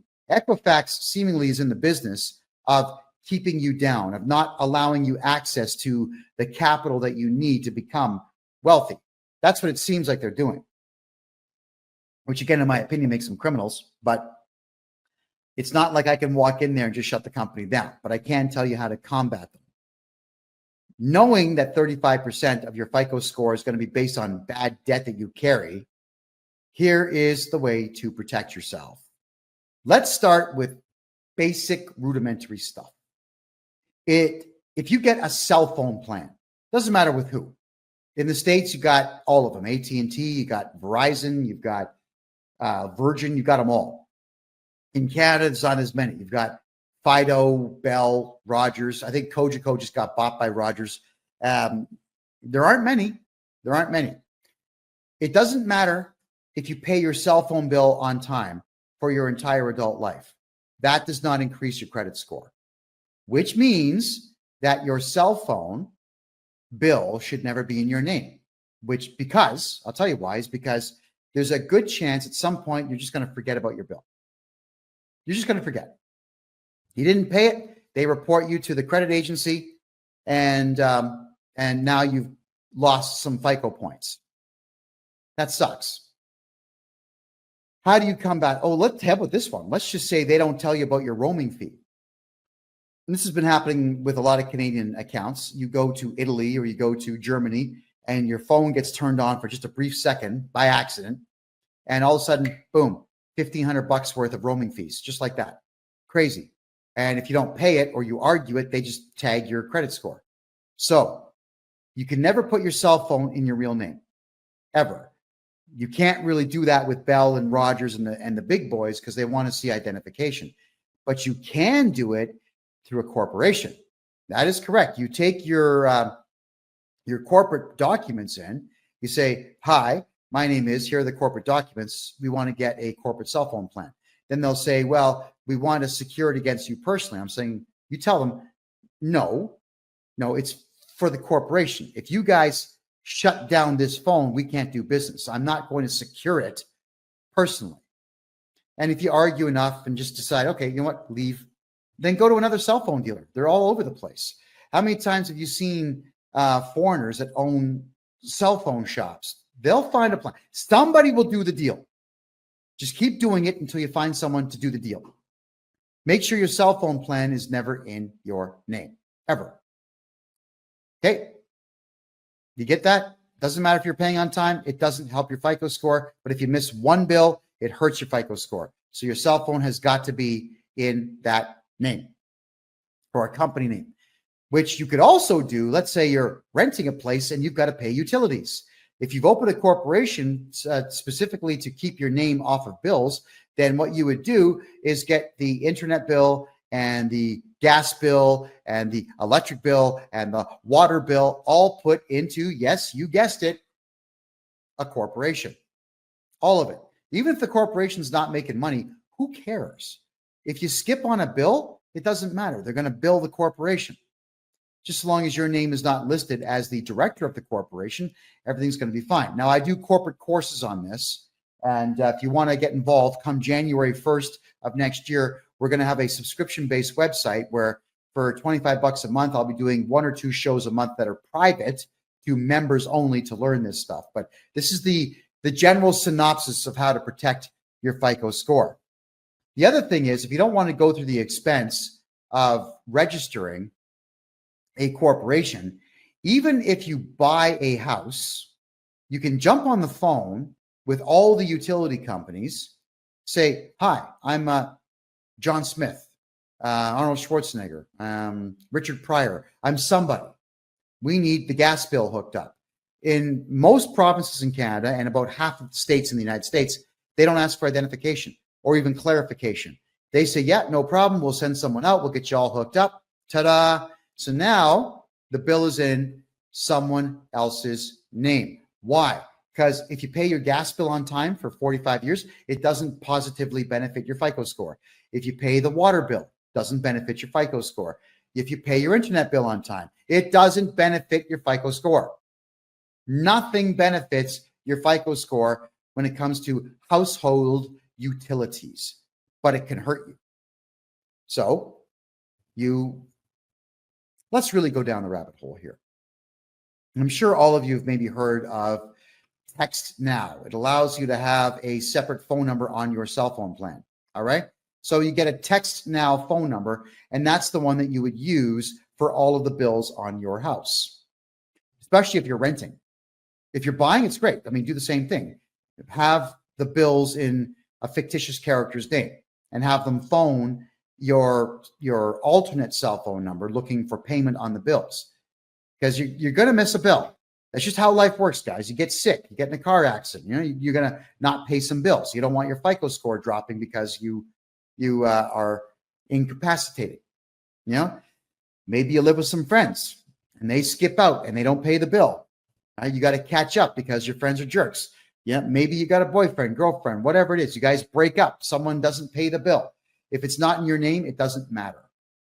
Also, what you can do is, let's say, for argument's sake, if your gas bill, your electric bill, your whatever bills you got for your house are not in your name and you're behind on things, you can call them up and say, yeah, hey, it's John Smith.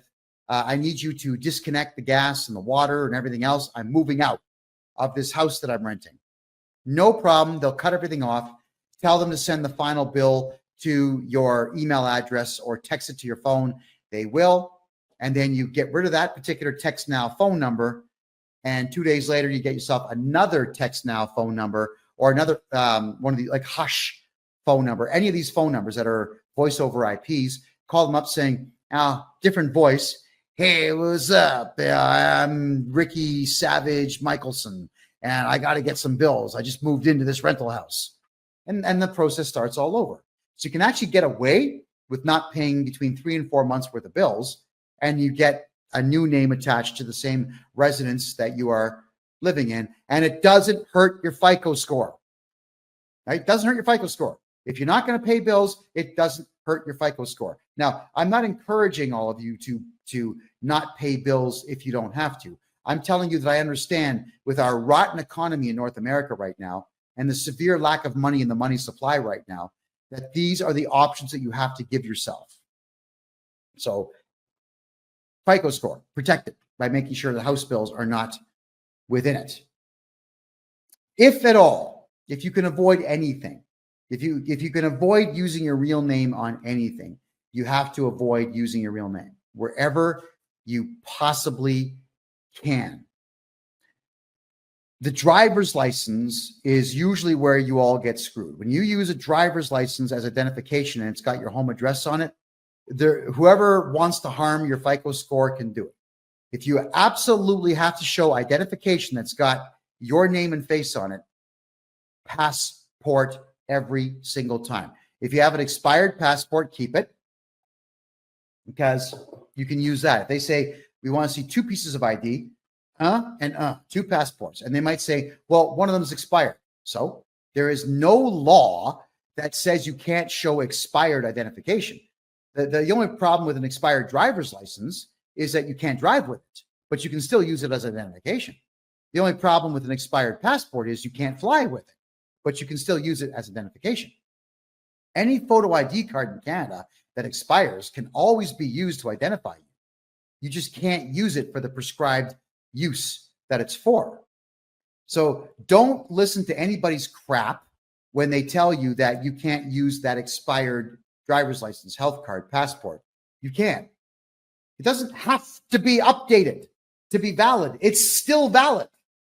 And that's the beautiful part of identification. So if your passport is going to expire, order a new one and don't take the old one in and turn that in. Whenever you get a new driver's license, anywhere in Canada, you can say, I lost it. I just lost it. Can I have another one? Keep the old one. If you're able to, have all your identification go to a post office box. Or, if they don't like to use P.O. box in the address, fine. Then go to mailboxes, etc. UPS store. Go to any of the retail mailbox places and get yourself a mailbox and use that. Because if you go to the UPS store, for example, then what they do is they actually have an address. 7400 Main Street, suite number 404. That would be your box number, but it won't say box number. It'll say suite number, which is exactly what you want to do. I can't stress enough that this is no longer the 1970s. In the 1970s and the 1980s, people would ring your doorbell to say, hey, I'm happy to see you. Like, thank you for your friendship. And that was it. There was never anything nefarious that people had in mind when they would ring your doorbell. Back in the days, people would ring your doorbell. You just open the door. Hi. Like, it was a surprise. You're excited. Someone's here. And then eventually towards the end of the 1980s and the beginning of the 1990s, every third person ringing the doorbell was some solicitor trying to sell you something.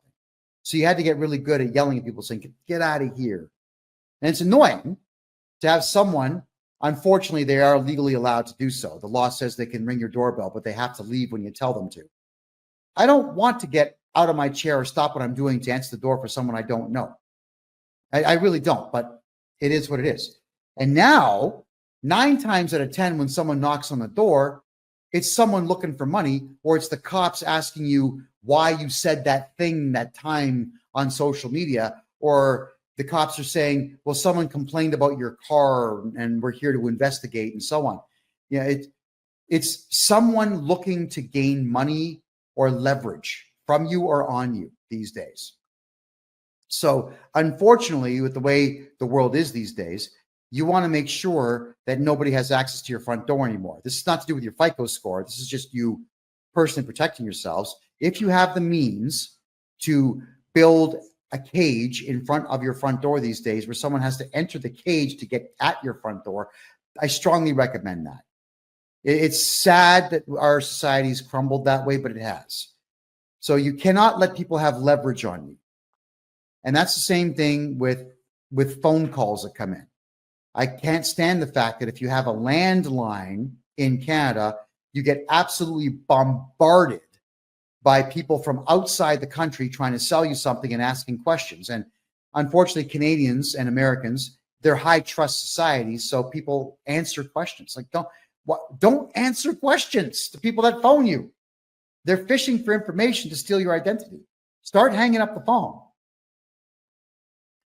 It's regrettable, but we have to unfortunately go to cell phone plans and not have landlines, specifically to not get phone calls from solicitors. And when you do buy something online, or you give information online and someone else starts tagging your credit card to buy stuff, it can harm your FICO score. Got to be very careful who you give your information to. So please do not give your home address to anyone. Do not use your driver's license as identification for anything.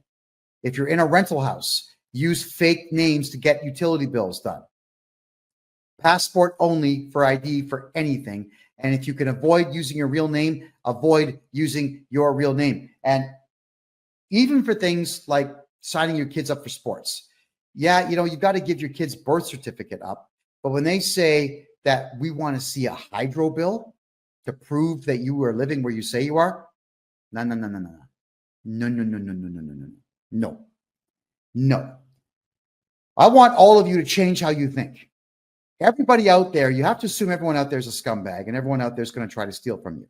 And like, I went through this nonsense in the province of Ontario with the Ontario Lacrosse Association, run by 2 very animalistic savages who were harming children. And I exposed them in the book I wrote, Lacrosse is Dead,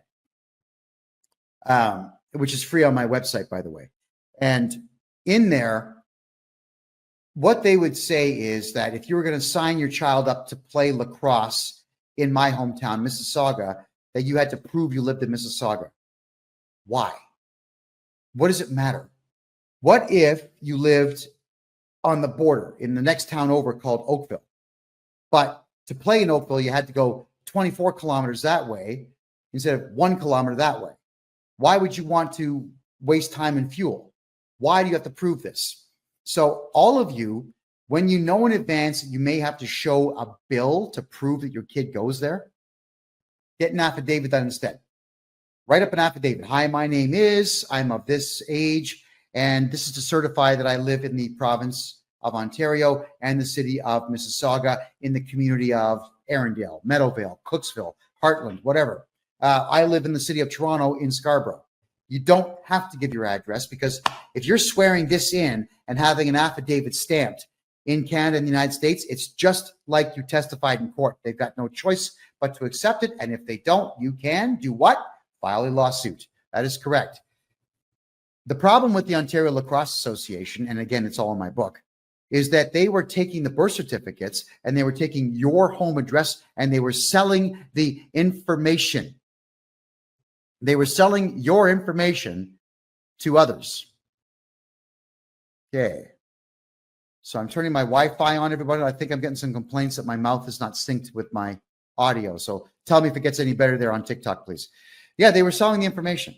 So at any given point, your FICO score can be affected by the fact that your information is being sold to others, because you never know what is going to get done with the information. You just absolutely never know. So please use affidavits when you want to tell someone, I live in a city, and don't put your home address on it. We all have to protect ourselves. So getting back to the FICO score pie chart here. All right, let's go through it again. 35%, you can see right there, 35% of it is based on your payment history. So keep that going. 15% right here is based on your length of credit history. So the older you get, the higher the score will go if you keep your credit score in good standing. 10% is based on new credit.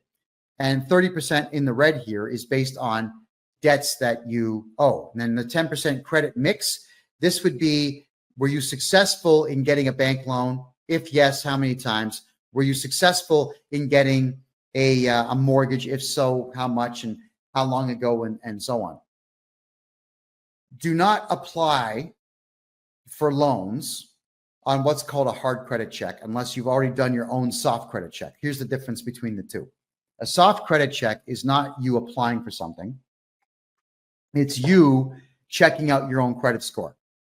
Every time your credit gets searched by somebody, it hurts your credit score, which is why you need to get your free credit score checked from Equifax and from TransUnion. You have no choice. You just have to do these things, everyone. Why do you have to do them? It's because you need to know who is trying to rip you off and who's trying to hurt you. When you get your credit score from them, you need to also look and see how many hard credit checks that there were. Because with the use of an affidavit and a letter to Equifax, you can actually write a letter to Equifax and TransUnion and tell them, hey, someone did a hard credit check and I did not authorize that. They will actually have to produce a signature showing that you authorized that credit check to be done. And if they can't produce that signature, which you probably didn't do, they have to remove that hard credit check. So a hard credit check is you asking for credit from a bank or credit from a financial institution or credit from anyone who involves themselves in lending money or a financial institution. You don't want hard credit checks there, right? The soft credit check is something that banks will do once a year on you just to see what your credit score is so they can adjust your bank rates up and down. It's criminal that they do it, but they do it. And the soft ones, they don't show up. So we got ourselves a troll. I just have to get rid of the troll, folks. Give me a second here. There you go. And blocked. There you go. Okay. So thank you for that. So you want to make sure that you are not letting them do the hard credit checks. The soft credit checks, they will do. The soft credit checks do not show up on your account. Be very careful how many hard credit checks that you yourself go for. If you go to get a bank loan, they'll do a hard credit check. If you don't get the bank loan, that shows up on your credit score, which is why you always have to start off with small bank loans. They might even ask you, do you have any collateral? Yeah, I've got this watch. I've got this gold bar, like whatever you have. You may have to actually let the bank hold on to things for you. Keeping in mind, if the bank loses it, they've got to compensate you 100% plus whatever other fees you demand from them. So yeah, secure the bank loan with gold or silver or jewelry if you need to. But start building your credit using the methods that I have talked about. Hard credit checks, you got to get rid of them all. You have to be in constant watch of your credit score and eliminate as much as you possibly can using everything at your disposal. And I've given you a gold here tonight, everybody. So I'd like everyone watching the show tonight to go to Equifax and TransUnion and request your free credit score. And they will send it to you. And look at everything on there and start to comprehend how easy it is for someone to harm your credit score. So if there's any questions that anybody has, I'll go right ahead and I'll take those questions now. Throw them in the chat room here.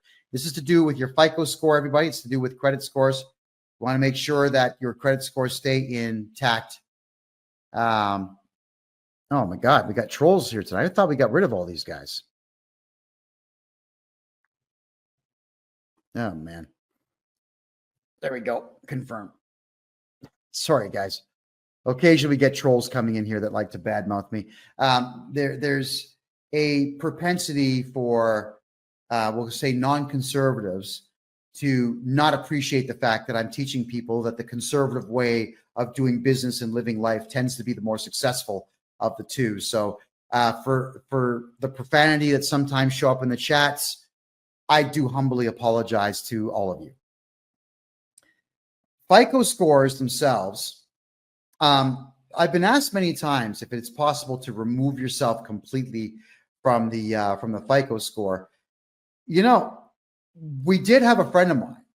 I helped him write a lawsuit against Equifax because what they were doing was they were interfering with his capacity to live life the way that he wanted to. He served them, but he didn't pursue it. I actually was very curious to know what the judge would have said about a FICO score company keeping your FICO score without your permission to have even opened up your FICO score account in the first place. Okay, so Nada says, renewing a mortgage, and I'm not comfortable showing my bank accounts as proof of pension income. Nada, if you wanted to, you can get a hold of me on my website, kevinjjohnston.com, and you could, I can give you the contact information of a mortgage broker who can get you into a private lending situation where you don't have to show that to anybody. Because the private lenders, they're not going to check your credit rating. They're not even going to check your income. They're just going to ask if you can secure the loan somehow, which of course would be the house that you're borrowing against. And there you go. It's probably going to be 1% above prime, but at least you'll get it guaranteed without having to prove anything to anyone. And that's what the banks do. You see, Canada has asset-based lending, which is why the economy is garbage. If you don't have $1 million, you can't borrow $1 million. That's the insanity of Canada's banking system. Whereas in the United States, everything is capital-based banking. So you go into the bank with a really good idea and they'll give you money because they're hoping to make money off of you. And American banks are really, really, really good at writing off debt and selling debt to others. All right. So that is why it's so difficult to get things done in Canada. So if you're having a difficult time getting credit in Canada, it is because the system in Canada works against you. It really does work against you. And you need to combat that by taking the advice that I've given you on tonight's show. The other thing, and this is another one, they don't talk about this, but the Canada Revenue Agency will report your lack of cooperation with them to the credit companies, Equifax and TransUnion, which is why you got to come to me to get your taxes fixed. I know that you don't want to pay taxes. I get it. And technically, it's actually illegal to collect taxes, technically, but you're not going to win that argument.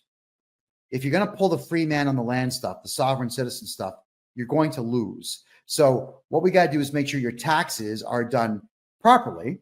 I can get you back a fortune. Look, if I was to redo your taxes and get you back everything you paid over the last 10 years, that's not going to affect your FICO score negatively.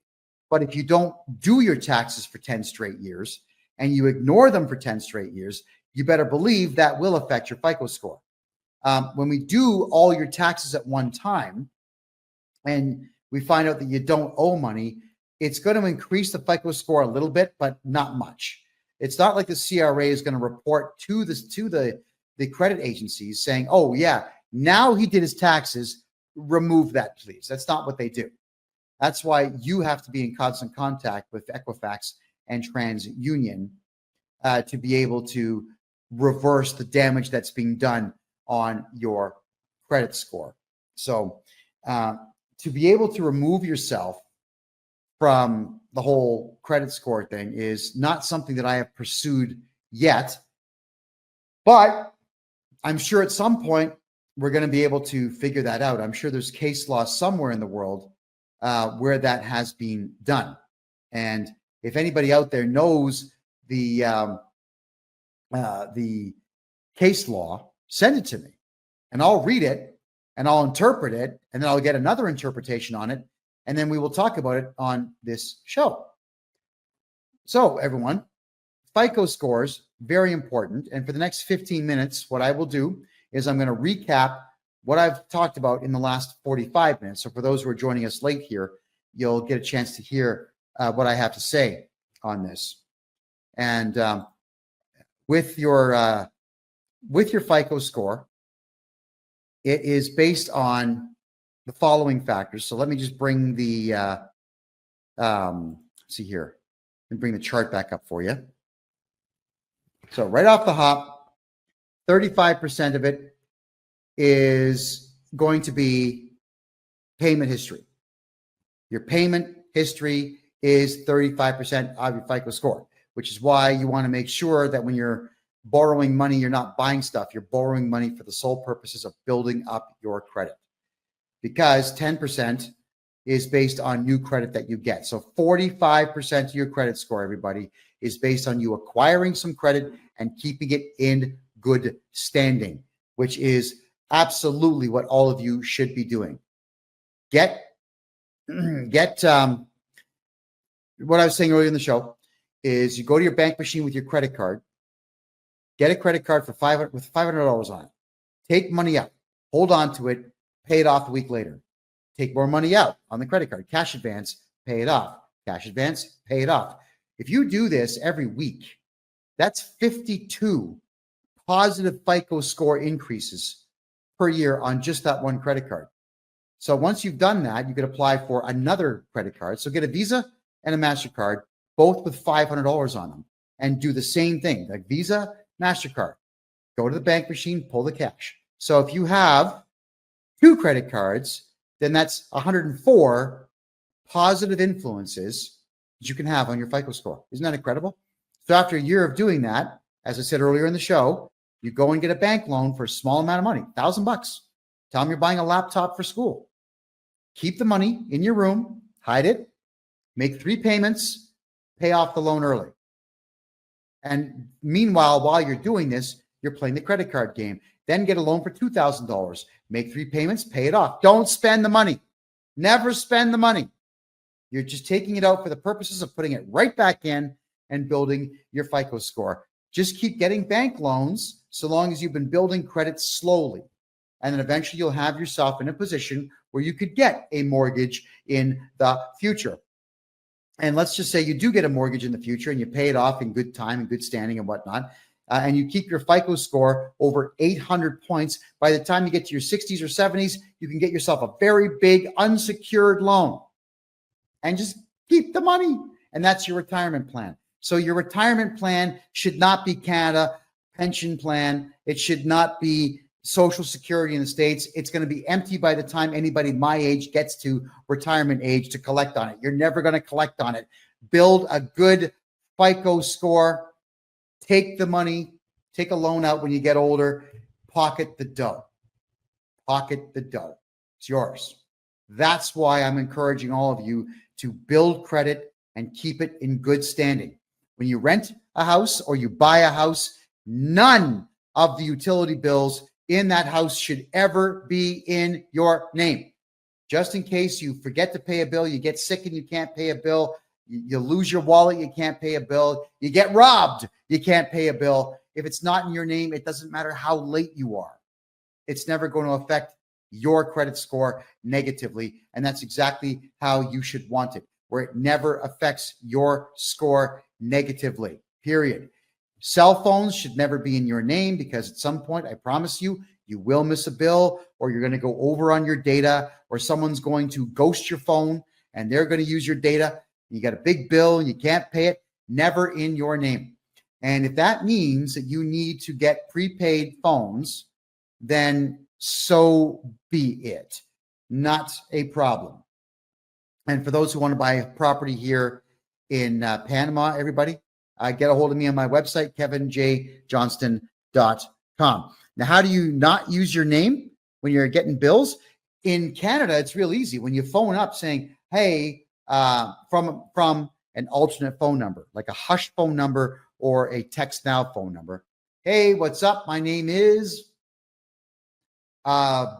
Billy Joe Jim Bob Barker. and I would like to have gas in this house. I'd like to have water in this house. I'd like to have internet in this house. So my name is Billy Joe Jim Bob Barker, and the address is 123 Jason Street. Come and install it, and they will, because the utility companies, they're all greedy. They'll just come and install it. Never in your name. Never in your name. Because, and I don't like to encourage this, but I'm just saying, in case you have to book it fast, you got to move out fast, just get out, and you don't have to pay those bills. Hotmail's free, Gmail's free. Whenever they ask for an email address, give them an email address. It's like not fake. It's valid, but that's the one that you're going to use for those particular sets of bills. And that way your FICO score never gets hurt because you have missed bills or you skipped out on bills. It's a rough world out there. It's a very rough world out there.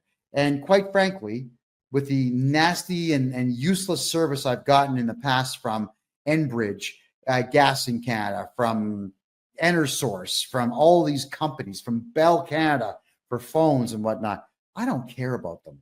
These are multi-billion-dollar corporations that are multi-billion dollars corporations, not because they're good at what they do, but because they were established more than 100 years ago. So they've had 100 years to amass wealth. That's what it is. And do I care that the founders of the company may not like the fact that I'm not paying the bill? They've been dead for maybe 50 years. Who gives a crap? I don't care about massive conglomerate companies. My job is I help the little guy. I've been doing that for a very long time. And I help people retain their tax dollars, get their tax dollars back, not pay taxes and not pay bills that are going to interfere with their FICO score and their credit score in the future. And Shooker, if you haven't done your taxes in 10 years, it's okay. Get a hold of me. I'll get them all done for you at one time, and you're not going to pay a penny to the CRA. That's a promise. Get a hold of me, and we'll get them done. My name, KevinJJohnston.com. Let's wipe out your tax bill. And in fact, I prefer it when someone hasn't done their taxes for 10 years because I can get that tax return done in about 3 days. You're going to owe no money. It's going into the CRA, and that'll be the end of it. All right. So that's how it all works. Awesome. Okay. Next here, I'm just having a quick look at the questions now. All right. Moon Goddess is asking, shouldn't credit scores be irrelevant since financial institutions go into our QV accounts that are all caps? That's free man stuff, Moon Goddess, and that stuff may work if you are an absolute expert in it, but for the most part, it doesn't work, and I wouldn't count on that.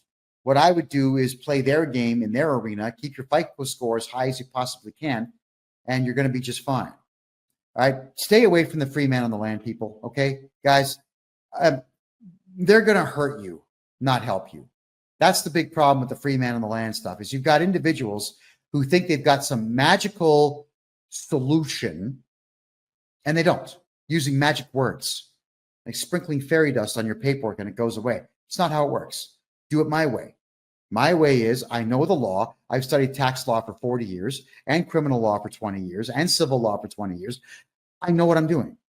We use the law and the rules of the land against them. Do it that way. How do you become a millionaire farmer? Not in Canada. But if you are a farmer and you contact me, the Canada Revenue Agency expects farms to lose money for at least a decade. So I can make sure your farm loses money and you don't pay tax. At least I can do that for you. So maybe on the years where you make $400,000 or $500,000 on a harvest, you can keep it all instead of paying tax. You know, that's the part I don't get is farmers feed entire cities. It's true. They do. So why would you want to put farmers in a position where they can't feed cities? I can't stand the idea of farmers being taxed. I actually think out of the one profession in the entire country that should be completely tax exempt, it would be farmers who sell to Canadian distributors to make sure that Canadians eat. I honestly do believe that, which is why if you are a farmer or you work in a farm or you know farmers, tell them to stay away from the company called FBC. It stands for Farm Business Consulting. They are crooked as hell, and they have absolutely destroyed hundreds of farms all over the country by over-reporting earnings that farmers are making. They really are a disgusting bunch of people. They suck at what they do. What they are is that they're franchise holders in taxes. They're not actually accountants, and they suck at what they do. So yeah, that's my personal view on farms. And whenever farmers contact me to do their taxes, I absolutely make sure they pay zero taxes. I do about 4 times the amount of work on a farmer that I would do on a regular account, because I want to make sure that farmer stays in business. If anybody ever wonders if I'm lying to you or not, just understand the fact that when Stalin caged everybody into the Ukraine and took over all of the farms and then shut them down, what happened? Between 6 and 10 million Russians and Ukrainians starved to death. That's what happens when there's no farms. People die.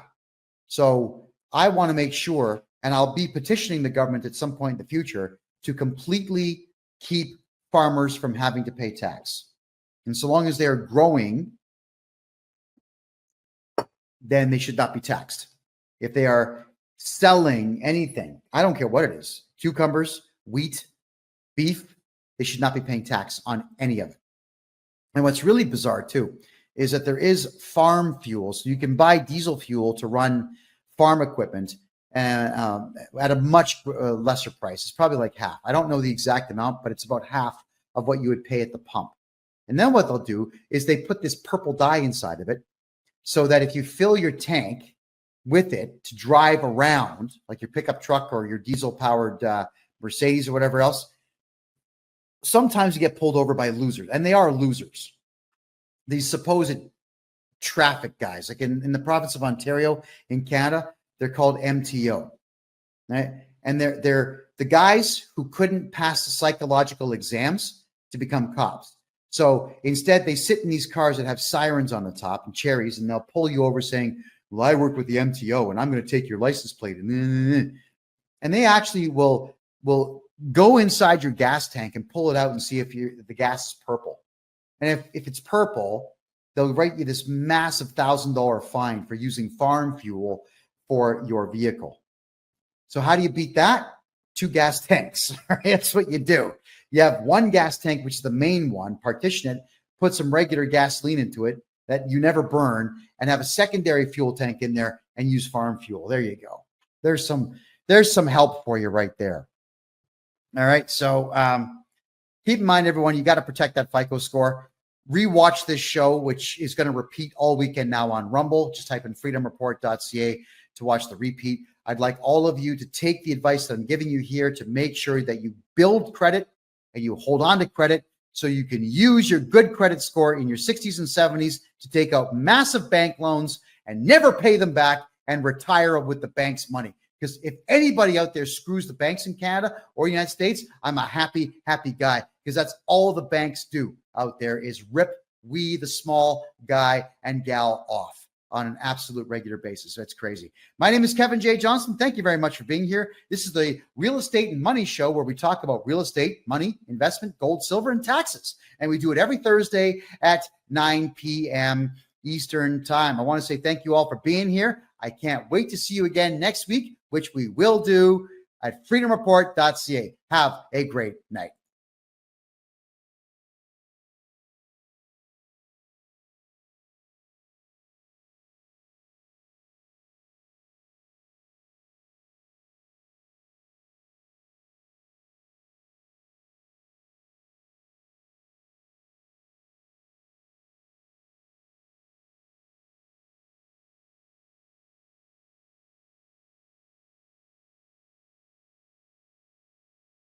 And that is correct. We do not ever want to pay income tax again in Canada.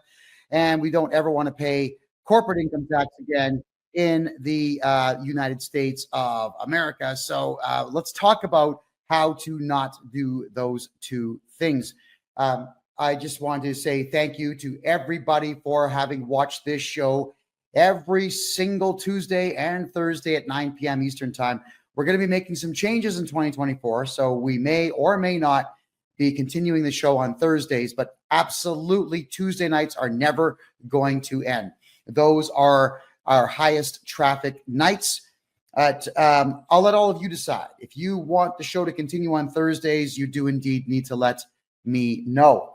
So we'll dive right into it. My name is Kevin J. Johnston. I am a tax expert in Canada, but I'm also learning quite rapidly, I might add, how to do taxes in the United States of America. So everybody, a couple of key points I would like to bring up. Let's start with Canada first. The Canada Revenue Agency is a collection agency which operates at arm's length from the Canadian government, which means it gets complete and total federal funding to be a criminal enterprise, pestering people for money on a daily or even minutely basis. But they're only at arm's length, which means that whenever they get a mandate to go and steal money from Canadians, from the federal government, they can always say, well, you know, but we were told what to do. But then the federal government that's in power can say, well, wait a minute, they're a separate agency. We don't tell them what to do. They operate on their own. So which is it? Do they do what they're told? Do they not do what they're told? Well, you're counting on politicians to tell the truth, which we all know is never going to happen, especially not a guy like Justin Trudeau and all of his merry band of left-wing maniacs. So Canada Revenue Agency operates in a fashion where they can lie and say that they're not really affiliated with the federal government, but all of their funding comes from the federal government and or what they can steal in taxes from you. To repeat everything I've said for all of this year on my show, the Canada Revenue Agency is not a police force. They do not have investigators that look into your life.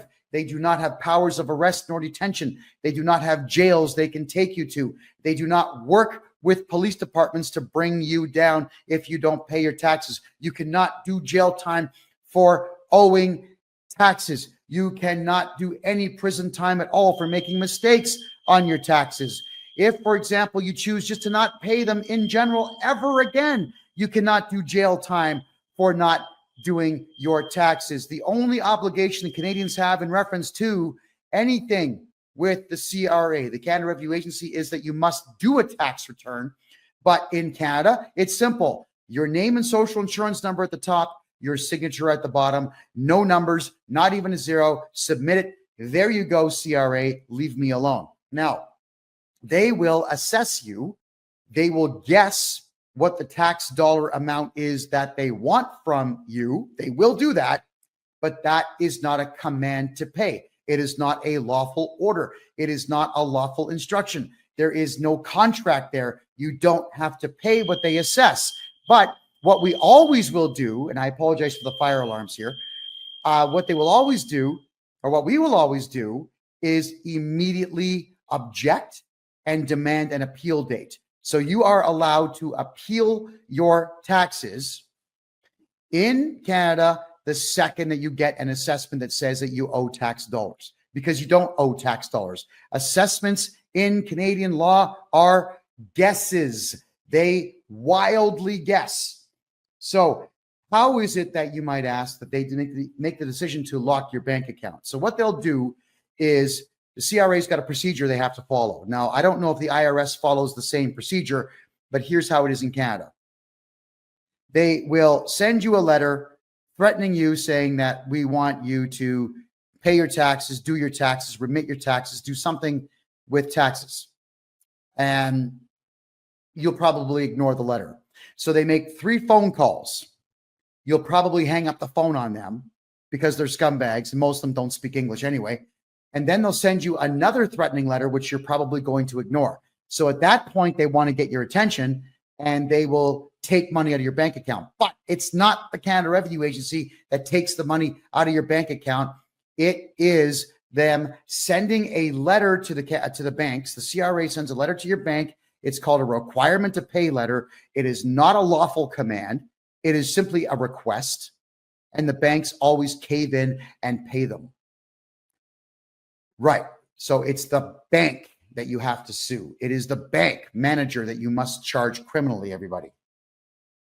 You want to make sure that you're going after the banks. We need 1 million Canadians to join forces with me for 2025 and start filing criminal charges against the banks. And then finally, the banks, when they get fed up with that, will stop obeying the Canada Revenue Agency, who never acts on court orders. They never get court orders to get your money, ever. The banks voluntarily give the money to them. So how do we charge? That's a good question. How do we file charges against the Canada Revenue Agency? It's called laying a private information. That is what we do. We lay a private information. Information is actually a noun in law in Canada. So an information is a criminal charge report in some particular way. That is what it is.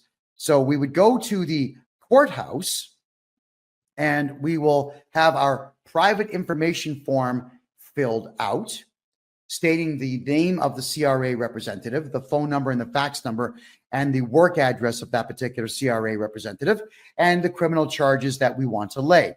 Intimidation, section 423, that's 5 years in jail. Extortion can be up to 14. Criminal harassment, uttering threats, all of these charges.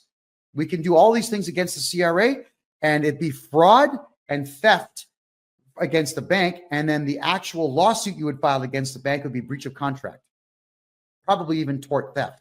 So, Canada, join me in this. If your bank has taken your money without your permission and without a court order from the CRA, let's start filing criminal charges. In February, I'm going to be giving free lessons on how to file criminal charges against bank managers and CRA representatives. We need to go to war with all of these dirtbags, and they are filth and they are grime. The second that someone says, I'm entitled to your money, and they take it, they're a criminal. And quite frankly, they should be locked up. And I would like to start helping bank managers lose their jobs and start wearing handcuffs. Collectively, we need to make sure that we all do this as a society. But the biggest problem that I face as Canada's #1 tax expert is everybody thinks that they're going to go to jail if they argue with the CRA, if I give the CRA a difficult time, if I stop paying taxes and move taxes into offshore ventures, or if I move money from one corporation to another, I'm going to go to jail. Oh my God. That is what I hear. It's infuriating to be 53 years of age and be talking to other people my age who have never once done any research into the way the law really works and fear some boogeyman that doesn't even exist. We always tell our children, there's no monsters under your bed. There's no monsters in the closet. You don't need to pull the wool sheets over top of your head to protect yourself from monsters. There are no monsters.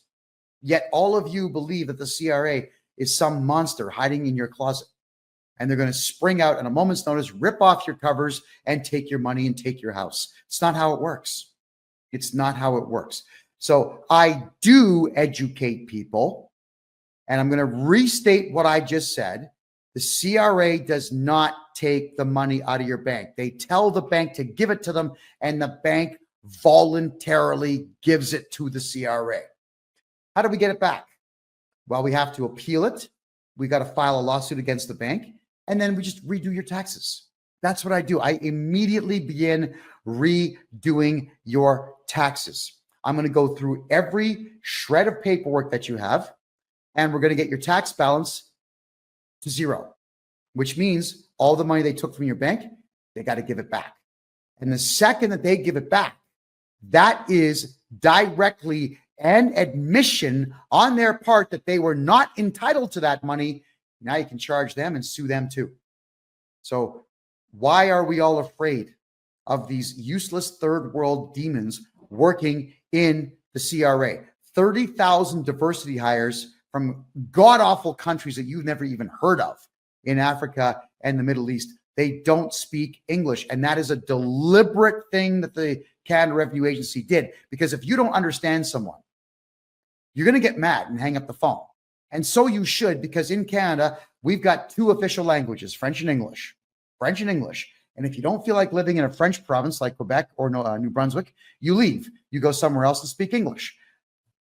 We, as kids, we used to get the strap in school if we were not using grammar properly or weren't learning the language properly. So here we all are in Canada, or I'm not in Canada anymore, but all of you are in Canada, learning the language and sitting through grammar school and all of these things that you would need to learn to know the language. And now you have an onslaught of foreigners, dumb foreigners, I might add, very low intelligence quotient foreigners who hate you, hate the country, hate where they are, but somehow they're in charge of your destiny.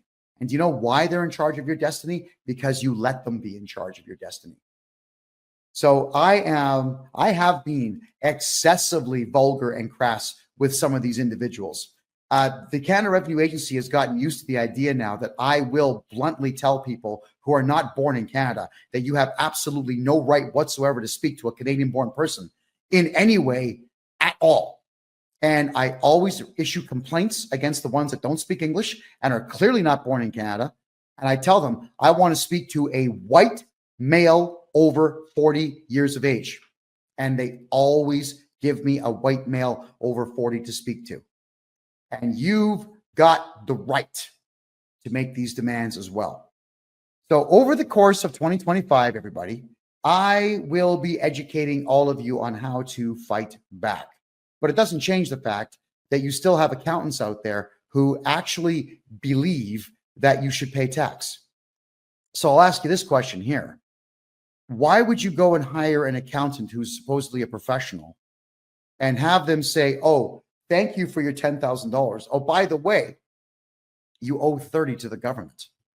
If you're coming to me to get your taxes done, you're owing zero. I don't care what you do for a living. I don't care how big your salary is. I know the law, and you're paying $0.00. That's what you're paying me for, is to be able to walk away from the CRA and keep what's there. I had a conversation which broke my heart. This gentleman is out in the city of Regina. He gave me permission to tell his story minus the company name. This guy does repair work on cars and trucks. He's actually got government contracts. This guy is repairing government trucks in the province of Saskatchewan. The man makes $2.25 million every single year, and he's losing money every single year. So we figured out why is because his tax bill on the corporation just for payroll is $400,000. Yeah. Not to mention the property tax he's got to pay for his shop. And then there's the corporate income tax and the goods and services tax and everything else that he's doing. Holy crap. The guy is paying over $1 million a year in tax. And this is why he cannot make money in his company. So what are we doing for this individual? Well, we are going to be changing the entire corporate structure, that he is no longer going to be doing his own payroll. We have another corporation that will do the payroll for him and eliminate the need for the extra expense. Now, you all don't know this in Canada. I'm sure you don't, but your employer, you need to look at everything in hundreds of percent. So let's say you're taking, I work for Sam's Burgers, and I make enough money so that you're going to take $1,000 a week off my check. So here's $1,000 a week. You have to take my $1,000 from me and give it to the government. But as the employer, you have to take $1,000 of your own money and also give it to the government. So whenever in Canada a business is remitting taxes to the government, it's 200% of the tax bill of the individual person. I bet you didn't know that. And it's 100% they have to match on Canada Pension Plan deductions and 130% of it on employment insurance. Is that insane or what? So we have to look at percentages here. In a lot of cases, what we can do is have a company not pay 200%, but only pay 130% by moving money into a corporation that's designed specifically and only for payroll. This is what I set up now for corporations who have massive payroll debts. So if you want to make sure that you're saving 70% of the payroll money that you got to remit legally, you get a hold of me. This is what I do. I have been studying tax law for 40 years, not looking for loopholes, but actually looking for laws to take against the Canada Revenue Agency so that not only can I get wealthy doing it, and I like being wealthy, by the way, but all of you can get wealthy as well, because this guy who pays over $1 million of tax starting 2025 is never going to pay tax again on his corporation. He's going to keep an extra $1 million a year for the rest of his life. And you can do all of this legally in Canada by knowing the law, which I assure you, accountants in Canada don't know. And I assure you also, Canada Revenue Agency staff don't know. They're too stupid to know. 30,000 diversity, equity, whatever employees who don't speak English from third world junk countries are working inside the Canada Revenue Agency, which is bigger than the entire Canadian military, including the Army, Navy, and Air Force, and our special forces. The CRA has 60,000 people working for them, collecting money from Canadians, and the Canadian military combined is only 55,000. Is that crazy or what, everybody? And they're doing all of this to steal money from Canadians. And if you come to me, they take nothing from you. So, Chad, you've asked this twice. Good for you. How do you get your boss to stop taking taxes off your paycheck? Beautiful question. You go to your boss and you tell him that you are now officially going to be on contract. We open up a numbered corporation for you, and then you're going to walk in your boss's office and you're going to write an invoice for the week that you've just worked. That's what you do. You tell them, I'm done with the taxation system. I want to do it myself. I can write off my car, my fuel, my computer, my food, my coffee, my new boots, my underwear, my socks, my glasses. I can write everything. You can write.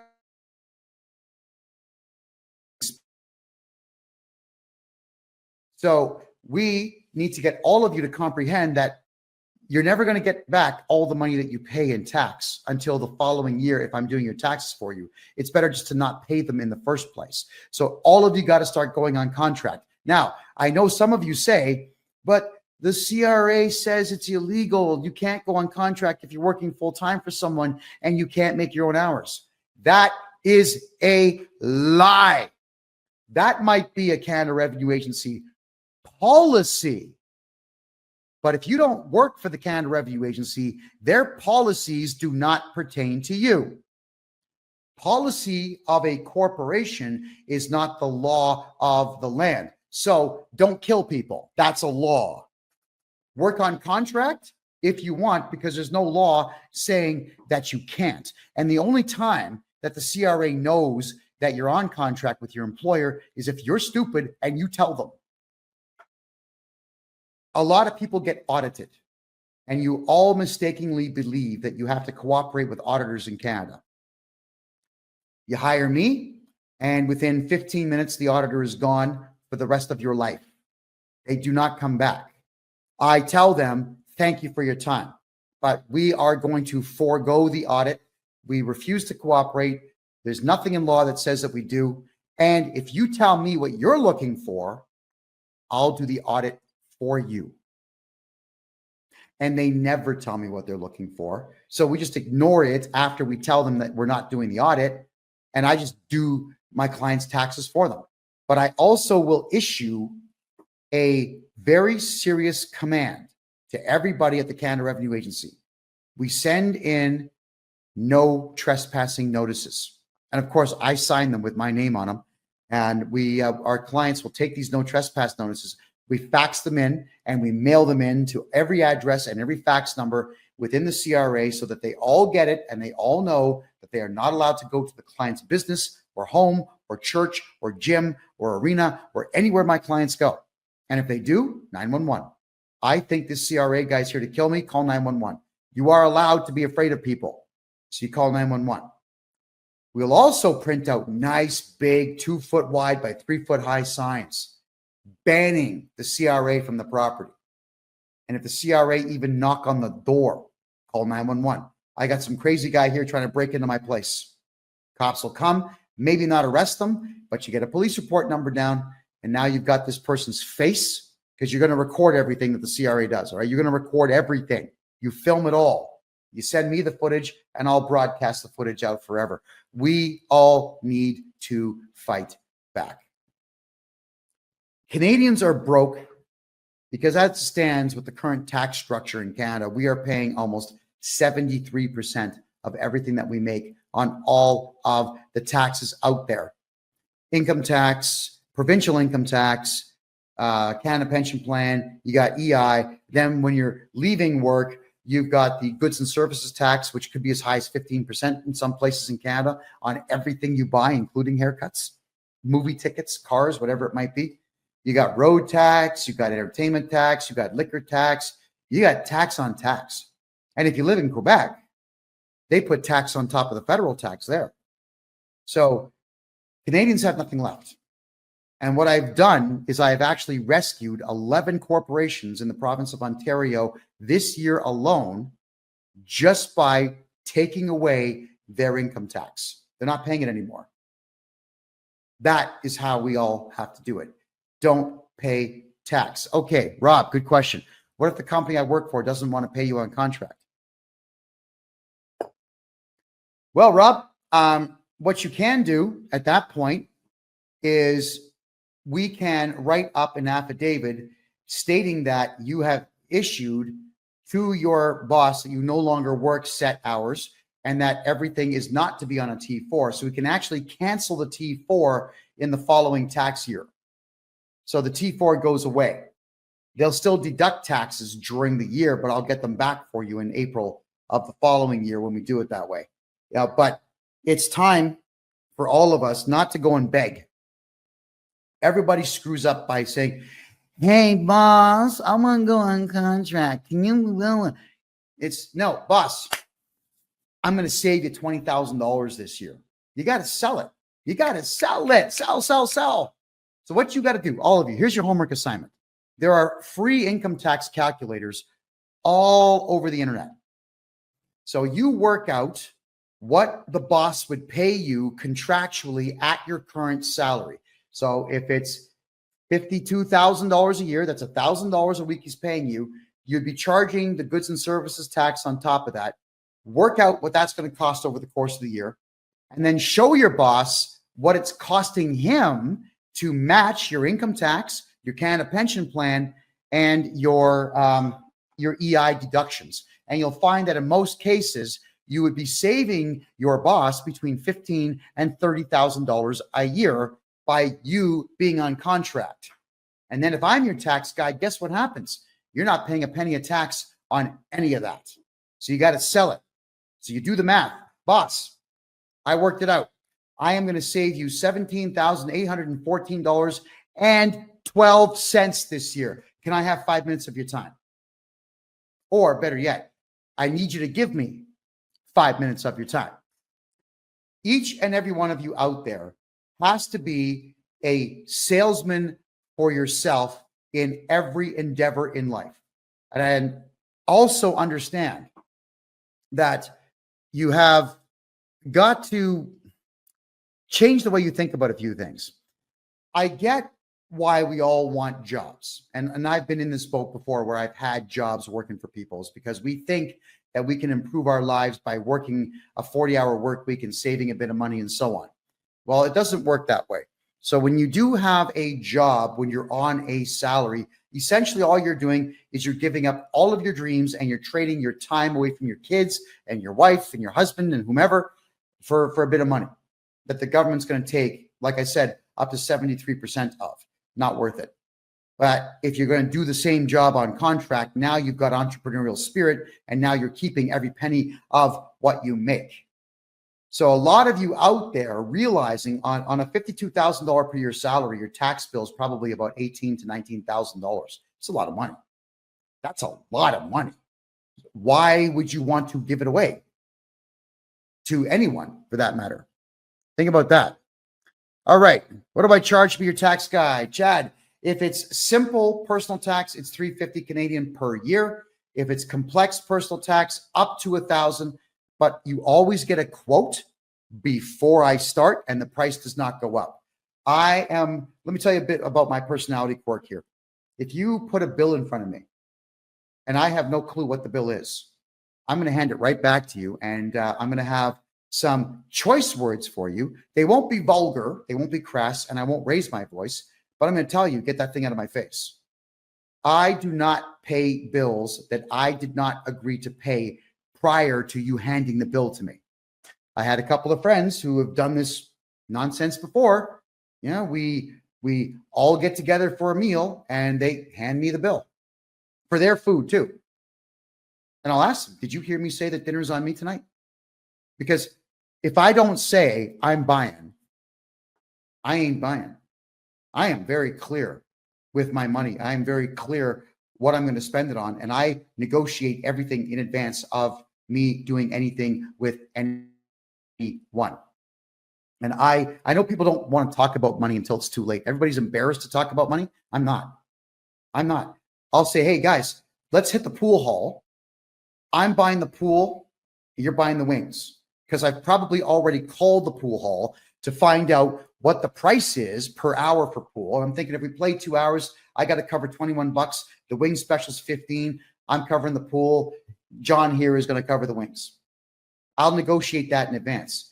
If I have a really good day, though, where I sign up a big client and we get paid, I'm going to call a couple of my really good friends and say, gentlemen, we're going to go and have dinner. I'm buying the big platter, which is $40, and dinner's on me. I'll get 3 pitchers of beer. I will tell people in advance what I'm doing.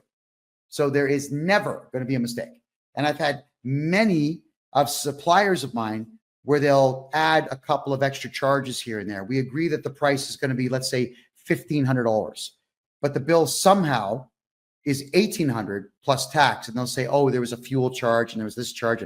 Yeah, well, you know, we're just we're going to scratch those off of there and I'll pay the $1,500. So because I hate surprise bills so much, I also hate giving you a surprise bill. Whatever we negotiate at the beginning of it, that is the price you pay.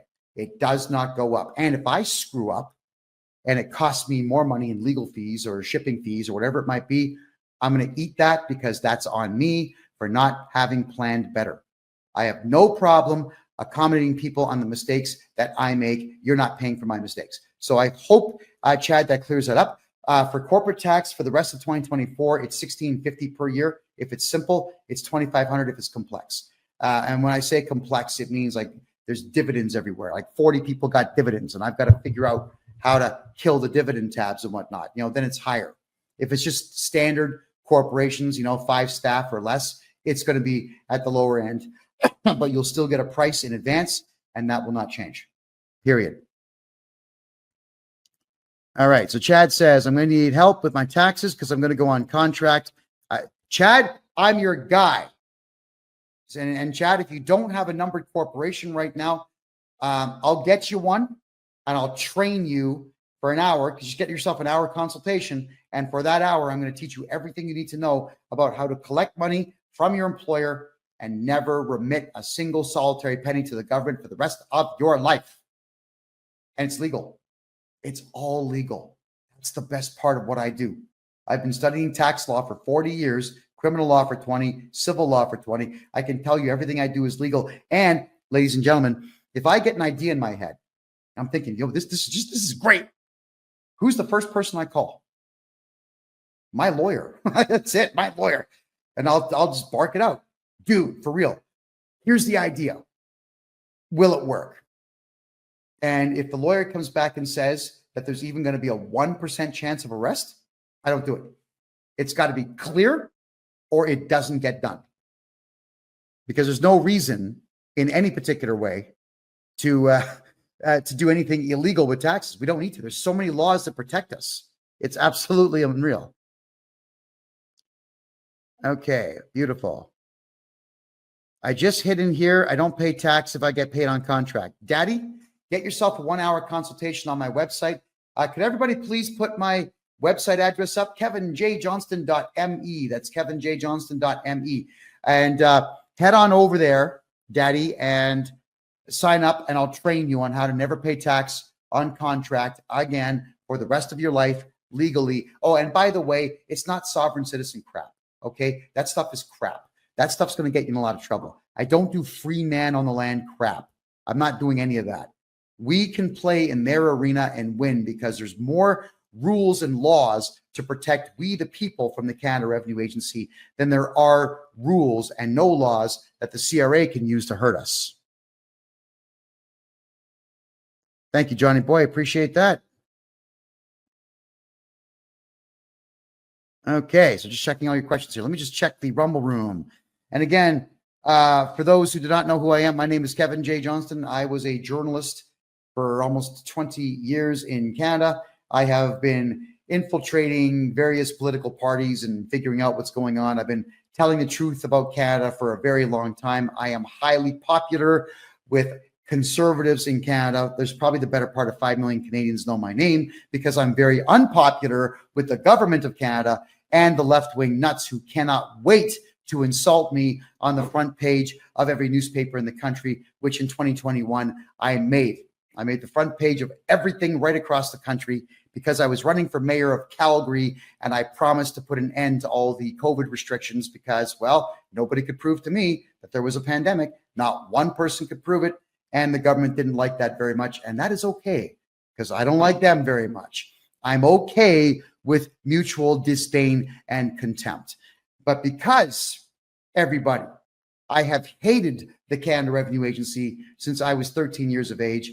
You get to hire my hate to help you because hate is a more powerful motivator than love will ever be. Trust me when I say this. I've been to war zones as a journalist. I've seen the damage that hate can do. And all the damage that I do is against the CRA, not you. I help all of you damage them because they absolutely deserve it.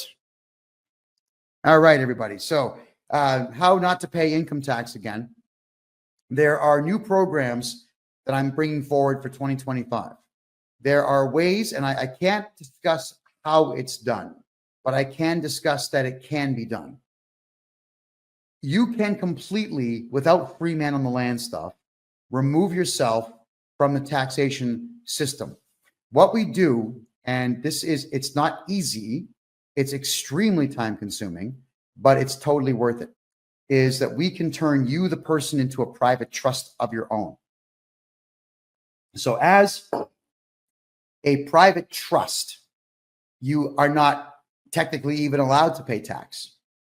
And we have enough case law within Canada that we stop the CRA from taking your tax money because you exist in what's called the private realm.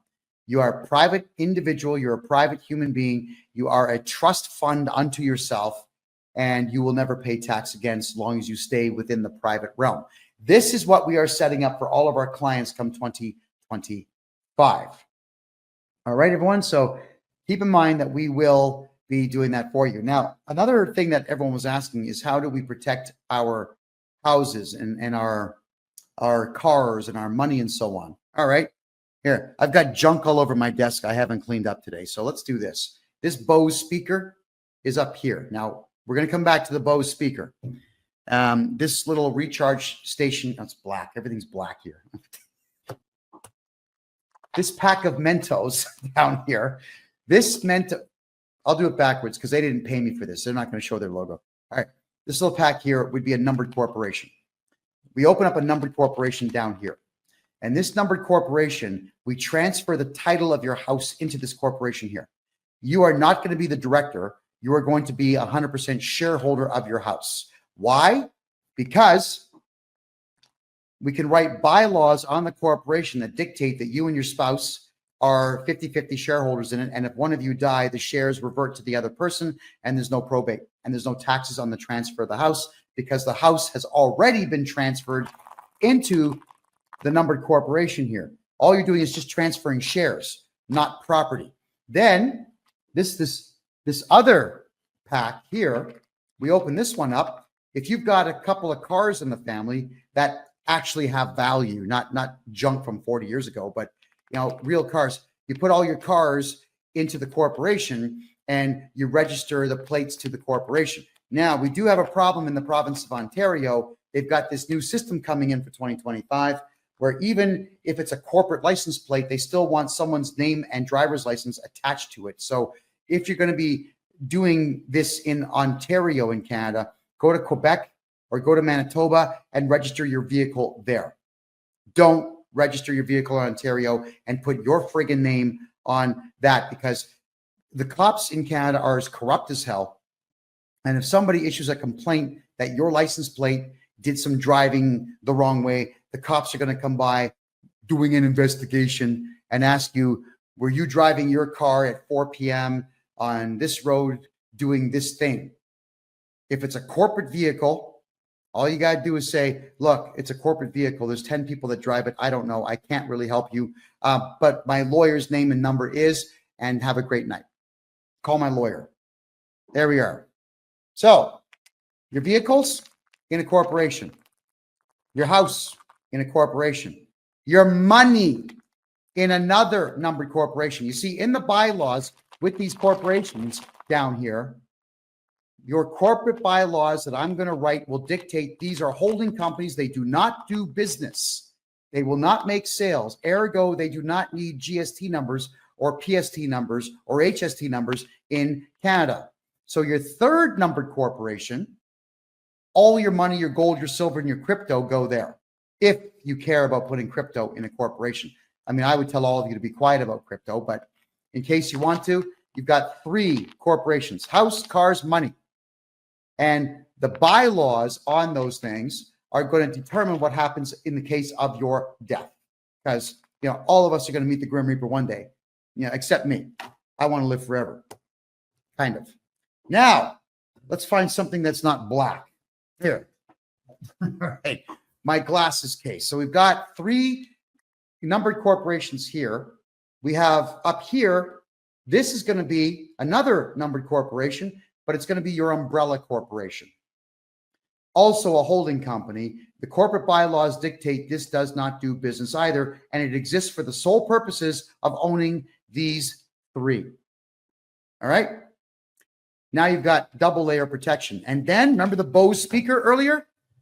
The Bose speaker is going to be your family trust, and the family trust owns this corporation, which owns these corporations. All right, so this is what we're doing for people. So on top of opening up family trusts for 2025 for Canadians, we're also going to put you personally into your own trusts. And all of a sudden, you don't pay tax and you're protected from everybody, including creditors. Doesn't matter who sues you. It's not like they're going to get your house. They're not going to know that you're the shareholder of a numbered corporation that holds the house that you happen to live in. So all of you out there need to understand that the Canadian government and the Democrat Party, until Trump takes office, is at war with all of you, which means you have to go into the numbered corporation strategy with the family trust strategy, owning absolutely every corporation that you have. So then it doesn't matter what you do. It doesn't matter if you lip off all the time and get sued for it. Who cares? They can't take anything you have. It doesn't matter if you screw up your taxes so badly that the CRA says you owe $1 million. They can't take anything out of your family trust. You know, they can threaten you and whatnot. If you have a bank account in your name specifically, they will definitely go after it. But once we get all of these corporate trusts open for you, then everything will be out of a corporation anyway. You can have a bank account in your name just for kicks if you want to, but you don't need it because you can do everything through these numbered corporations, which is precisely what I recommend for all of you. Nuremberg says they took every penny from my account once. Yes, they did, but it wasn't the CRA. It was the bank that gave it to them. And the way to get your money back, if they did that to you within the last 10 years, is we can redo your taxes for the last 10 years, bring your tax bill to zero under a private trust. All your money comes back, including what they took. And you can still sue the bank. Now, I want to talk about employers here for a second, because if your employer is garnishing your wages on behalf of the CRA, they're breaking the law.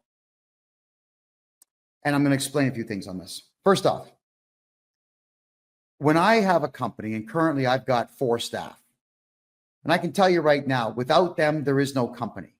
This is how it works. I can't do everything. Eventually, my corporation that does taxes will probably have a team of 100 people. And those 100 people will be making me money. I'll make sure that their paychecks are on time. I'll make sure that if they have major medical issues, that we get them dealt with. If they have family issues, we get them covered, and so on. Because staff who are well trained by the owner, me in this case, are an asset. They're absolutely an asset. And don't think for a second that I'm going to let anybody out there mess with my assets. You're not stealing my car, and you're not going to be beating up on my staff. So if the CRA was to come to me saying, we want you to garnish the wages of one of your staff, I'm going to say no. And I'll tell them, sue me. Let's duke this out in the courts, because I'm going to protect my staff. But your employers don't do that, everybody. You know what they say? I don't want to get audited. I don't want to go to jail. That's what Canadians are morons. They're so stupid sometimes. But that's what they say. So your employer will just give in and garnish your wages. You can sue the crap out of your employer for that. And we're going to be doing that for a client of mine coming very, very soon. They're not going to be happy about it, but too bad. Because here's what happened. An accountant did my client's taxes wrong. And the CRA said that he owed $30,000, which he didn't. But they sent a letter to his employer, and the employer didn't even speak to my client about it. They just garnished his wages and started giving away half the guy's paycheck to the CRA. I sent a letter in because I was then retained, and I told them that we are redoing the taxes now, and we have invoked Clause 7 of the Taxpayers' Bill of Rights. We have objected, which means these dollar values are in dispute, and you'd better start giving my client back his full paycheck. Should you not, we will take legal action. I don't use the word may. I said will take legal action. So we then redid his taxes. We went back 7 years. Guess what? He doesn't owe money. Guess what? The Canada Revenue Agency owes him money. They got everything wrong. Guess what? He's getting a check back of over $40,000. Guess what else? The employer, after I showed them the taxes are done, he's getting money back, discontinue immediately the garnishment. No, we can't do that until the CRA says that we can do it. No problem. So Monday, we are going to be sending in what's called a structured settlement letter. We're going to tell them flat out, we're suing you for $2.5 million for breach of trust and breach of contract. That's right. Breach of trust. That's a big one. And then we'll tell them, but we'll settle out of court for $50,000, which will cover all the pain and suffering and all the money you took and all the interest that was lost and all the aggravation. And we will sign a non-disclosure agreement saying that we will not talk about it, we will not name your institution, and we won't embarrass you publicly. Now, in the United States of America, a company would look at that and say, geez, they want to sue us for over $2 million and they only want $50K and they'll sign an NDA? Pay them. That's how Americans see it. Canadians, well, he threatened to sue me, so let's just have him sue me. Ugh. That's how Canadians do things. Okay, no problem. But the NDA is now off the table completely. Now we go public, and now we're going to garner as much support from my client as we possibly can. And I might even ask my client, hey, should I get onto my show and have my entire client base write really bad reviews about about your boss? I mean, I'm okay. It's childish. Yes, it's very childish, but that's the power of media. The Canadians are really stupid that way. They really do not understand that when someone says, I'm suing you for $2.5 million, but you can buy yourself out of it for $50K because you made a mistake. Canadians don't understand that they made the mistake, and they don't understand they're going to lose in court. They just get their backs. Fine, sue me then. Like, this is not grade 6 hopscotch. This is not kindergarten sandbox fights. This is real money because these are real people's lives. And when you are an employer, especially in Canada, and you're garnishing your wages, you are interfering with your capacity to have your staff trust you. Your staff members should be organizing walkouts because you're cooperating with the CRA and you don't legally have to do so. Let me tell you what the letter says. When the CRA sends out a letter, it's called a requirement to pay letter. It'll say, you are to garnish the wages of John Smith. And if you don't, we may audit you. May. Which means they won't. But they say may. And Canadians are such cowards. Oh, I don't want to get audited. Because they believe that you actually have to cooperate with an audit. So they just steal money from you, the employee. Well, this particular employer is going to be in a boatload of trouble. And when this particular employer figures out who I am, and I will send the employer every single article that's ever been written about me by the Canadian Broadcasting Corporation, the Toronto Star, the Toronto Sun, the Vancouver Star, the Calgary Herald, the Montreal Gazette, every newspaper that has slandered me and called me racist and homophobic, Islamophobic, and everything else. I'm going to say, this is who you're now fighting against in the courts.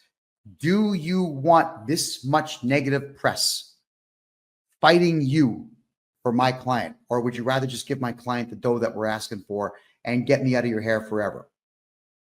But they're stupid. You watch. You watch. They're not going to give in. So we'll take them to court and we'll spend a great deal of time using them as a case study, as an example of why you should not do what the Canada Revenue Agency says. Because when the CRA sends out a requirement to pay letter, it is not a lawful command.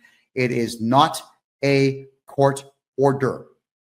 And you do not have to do anything in Canada that is not a court order. And if there is a court order presented against you, you can file a motion, an emergency motion that day to have it stayed, which means paused, so that you can understand it and get legal representation and argue it properly.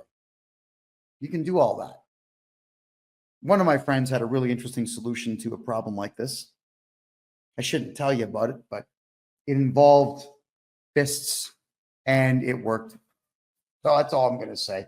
You know, all of you out there need to protect what you have. Use the courts first. Use the police second. If you need to do something crazy, always do that last. But you got to understand that when the CRA is taking your money and you can't feed your kids and your boss is cooperating, that's two enemies at war with you. You got to go to war back. You absolutely got to go to war back. Okay, it looks like we have our first troll of the night. So we're just going to have to ask you to go bye-bye. There we go. All right, everyone. We don't want trolls here, everybody. Come on, give us a break. We're talking about taxes and how you can save money, how it is you can live a better life in Canada and the United States. We don't need trolls. There we go. All right. Daddy's asking, what's it going to cost to set up the trust? Well, I can tell you right now, in Canada, any province at all, except we don't do Quebec because Quebec is crazy. The cost to get a numbered corporation opened up with the bylaws written for you is $1,250, which after tax is $1,412. That's it. That includes me writing the bylaws for you. Now, Daddy, that price is going to go up in 2025, not by much, maybe $100, but our prices have to go up just a little bit in 2025. We are exhausted. We have taken on a lot of cases this year. No regrets. I do not ever complain about working hard. No, Daddy, wouldn't that be nice? No. Each corporation is going to be that price. But if you're setting up 5 corps, you're not going to pay the full retail price on each one. That becomes an actual package deal. So if you want to do 5 corps, you let me know. We'll get you one hell of a price on that and all the training that you need. For sure. Let's get all that done. All right, a couple more quick things here before I go. We've got about 5 minutes left in tonight's show, and this is the last Thursday night show for 2024. I'll be most likely doing some really cool live TikToks over the Christmas break. I would like you to see the malls and just how many Christmas decorations that there are here in lovely Panama City, the capital of Panama. My God, they love Christmas here. It is wonderful. Absolutely wonderful. User 96 for pricing. We're going to have pricing on my new website, which will be Kevin J. Johnston, my name, kevinjjohnston.com. There'll be a whole price list of all the services that we have, all the money services, all of the tax services and trust services. It'll all be listed there. And if anybody out there wants to get involved with us, if anybody is looking to make some damn good money working with me, I'll train you in how to sell what I do for a living and take 50% commissions on the profit margin of every single job. You can make some real bucks in taxes. And if I had known that taxes were this profitable to do, especially when you do massive volume of files, I would have started doing taxes when I was 12. My God, it is a remarkable industry. All right. All right. Thank you, Classic Garage. Merry Christmas to yourself as well. Last thing here, everybody. If you have corporate debt in Canada or the United States, whether it be CRA debt, IRS debt, payroll tax debt, GST debt, state tax debt, county debt, regional debt, municipal debt, fines, credit card debt, all corporate debt, I can buy it from you. I can take all of your debt away in a complete share sale. All right. It's a really good deal where you get to walk away from every debt that you have that's corporate. And you can do it now. It used to take a month to do. Now it takes 3 days to do. That's how quickly you can walk away from any amount. It could be 100 grand.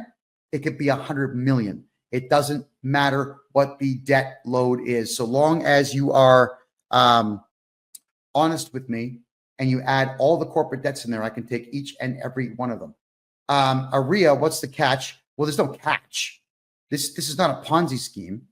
There's no catch. It's just that whatever your debt load is, you're going to be paying my corporation 10% of the value of your debt load to take everything away from you.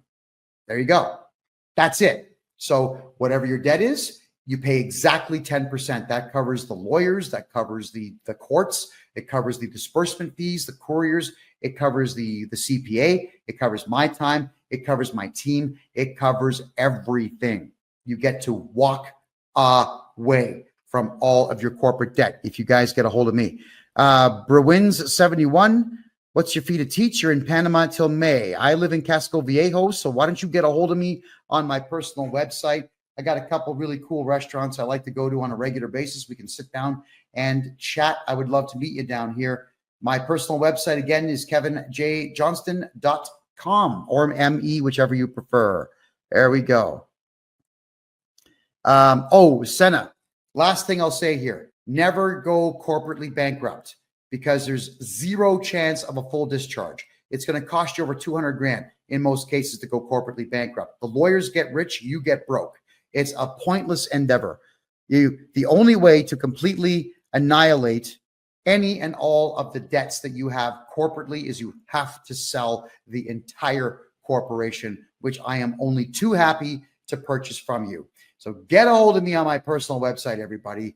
That is going to be the best way to reach me and to start your new life completely and totally tax-free. I want to say thank you to everybody for watching every episode of this show. This is the Real Estate and Money Show with Kevin J. Johnston. It's been running now for just slightly over a year, and we've had a really good time doing all of this and meeting all of you. This will be the last one for 2024. We're going to be back in January. Don't worry about that. And God, man, this has been so much fun. I appreciate the emails. I appreciate the letters. I appreciate everything that you send me. It really is a blast to get all the kudos and thank yous from each and every one of you. I want to say Merry Christmas, everybody. Happy New Year. And we will see you in January. Have yourselves a great Christmas vacation. Good night.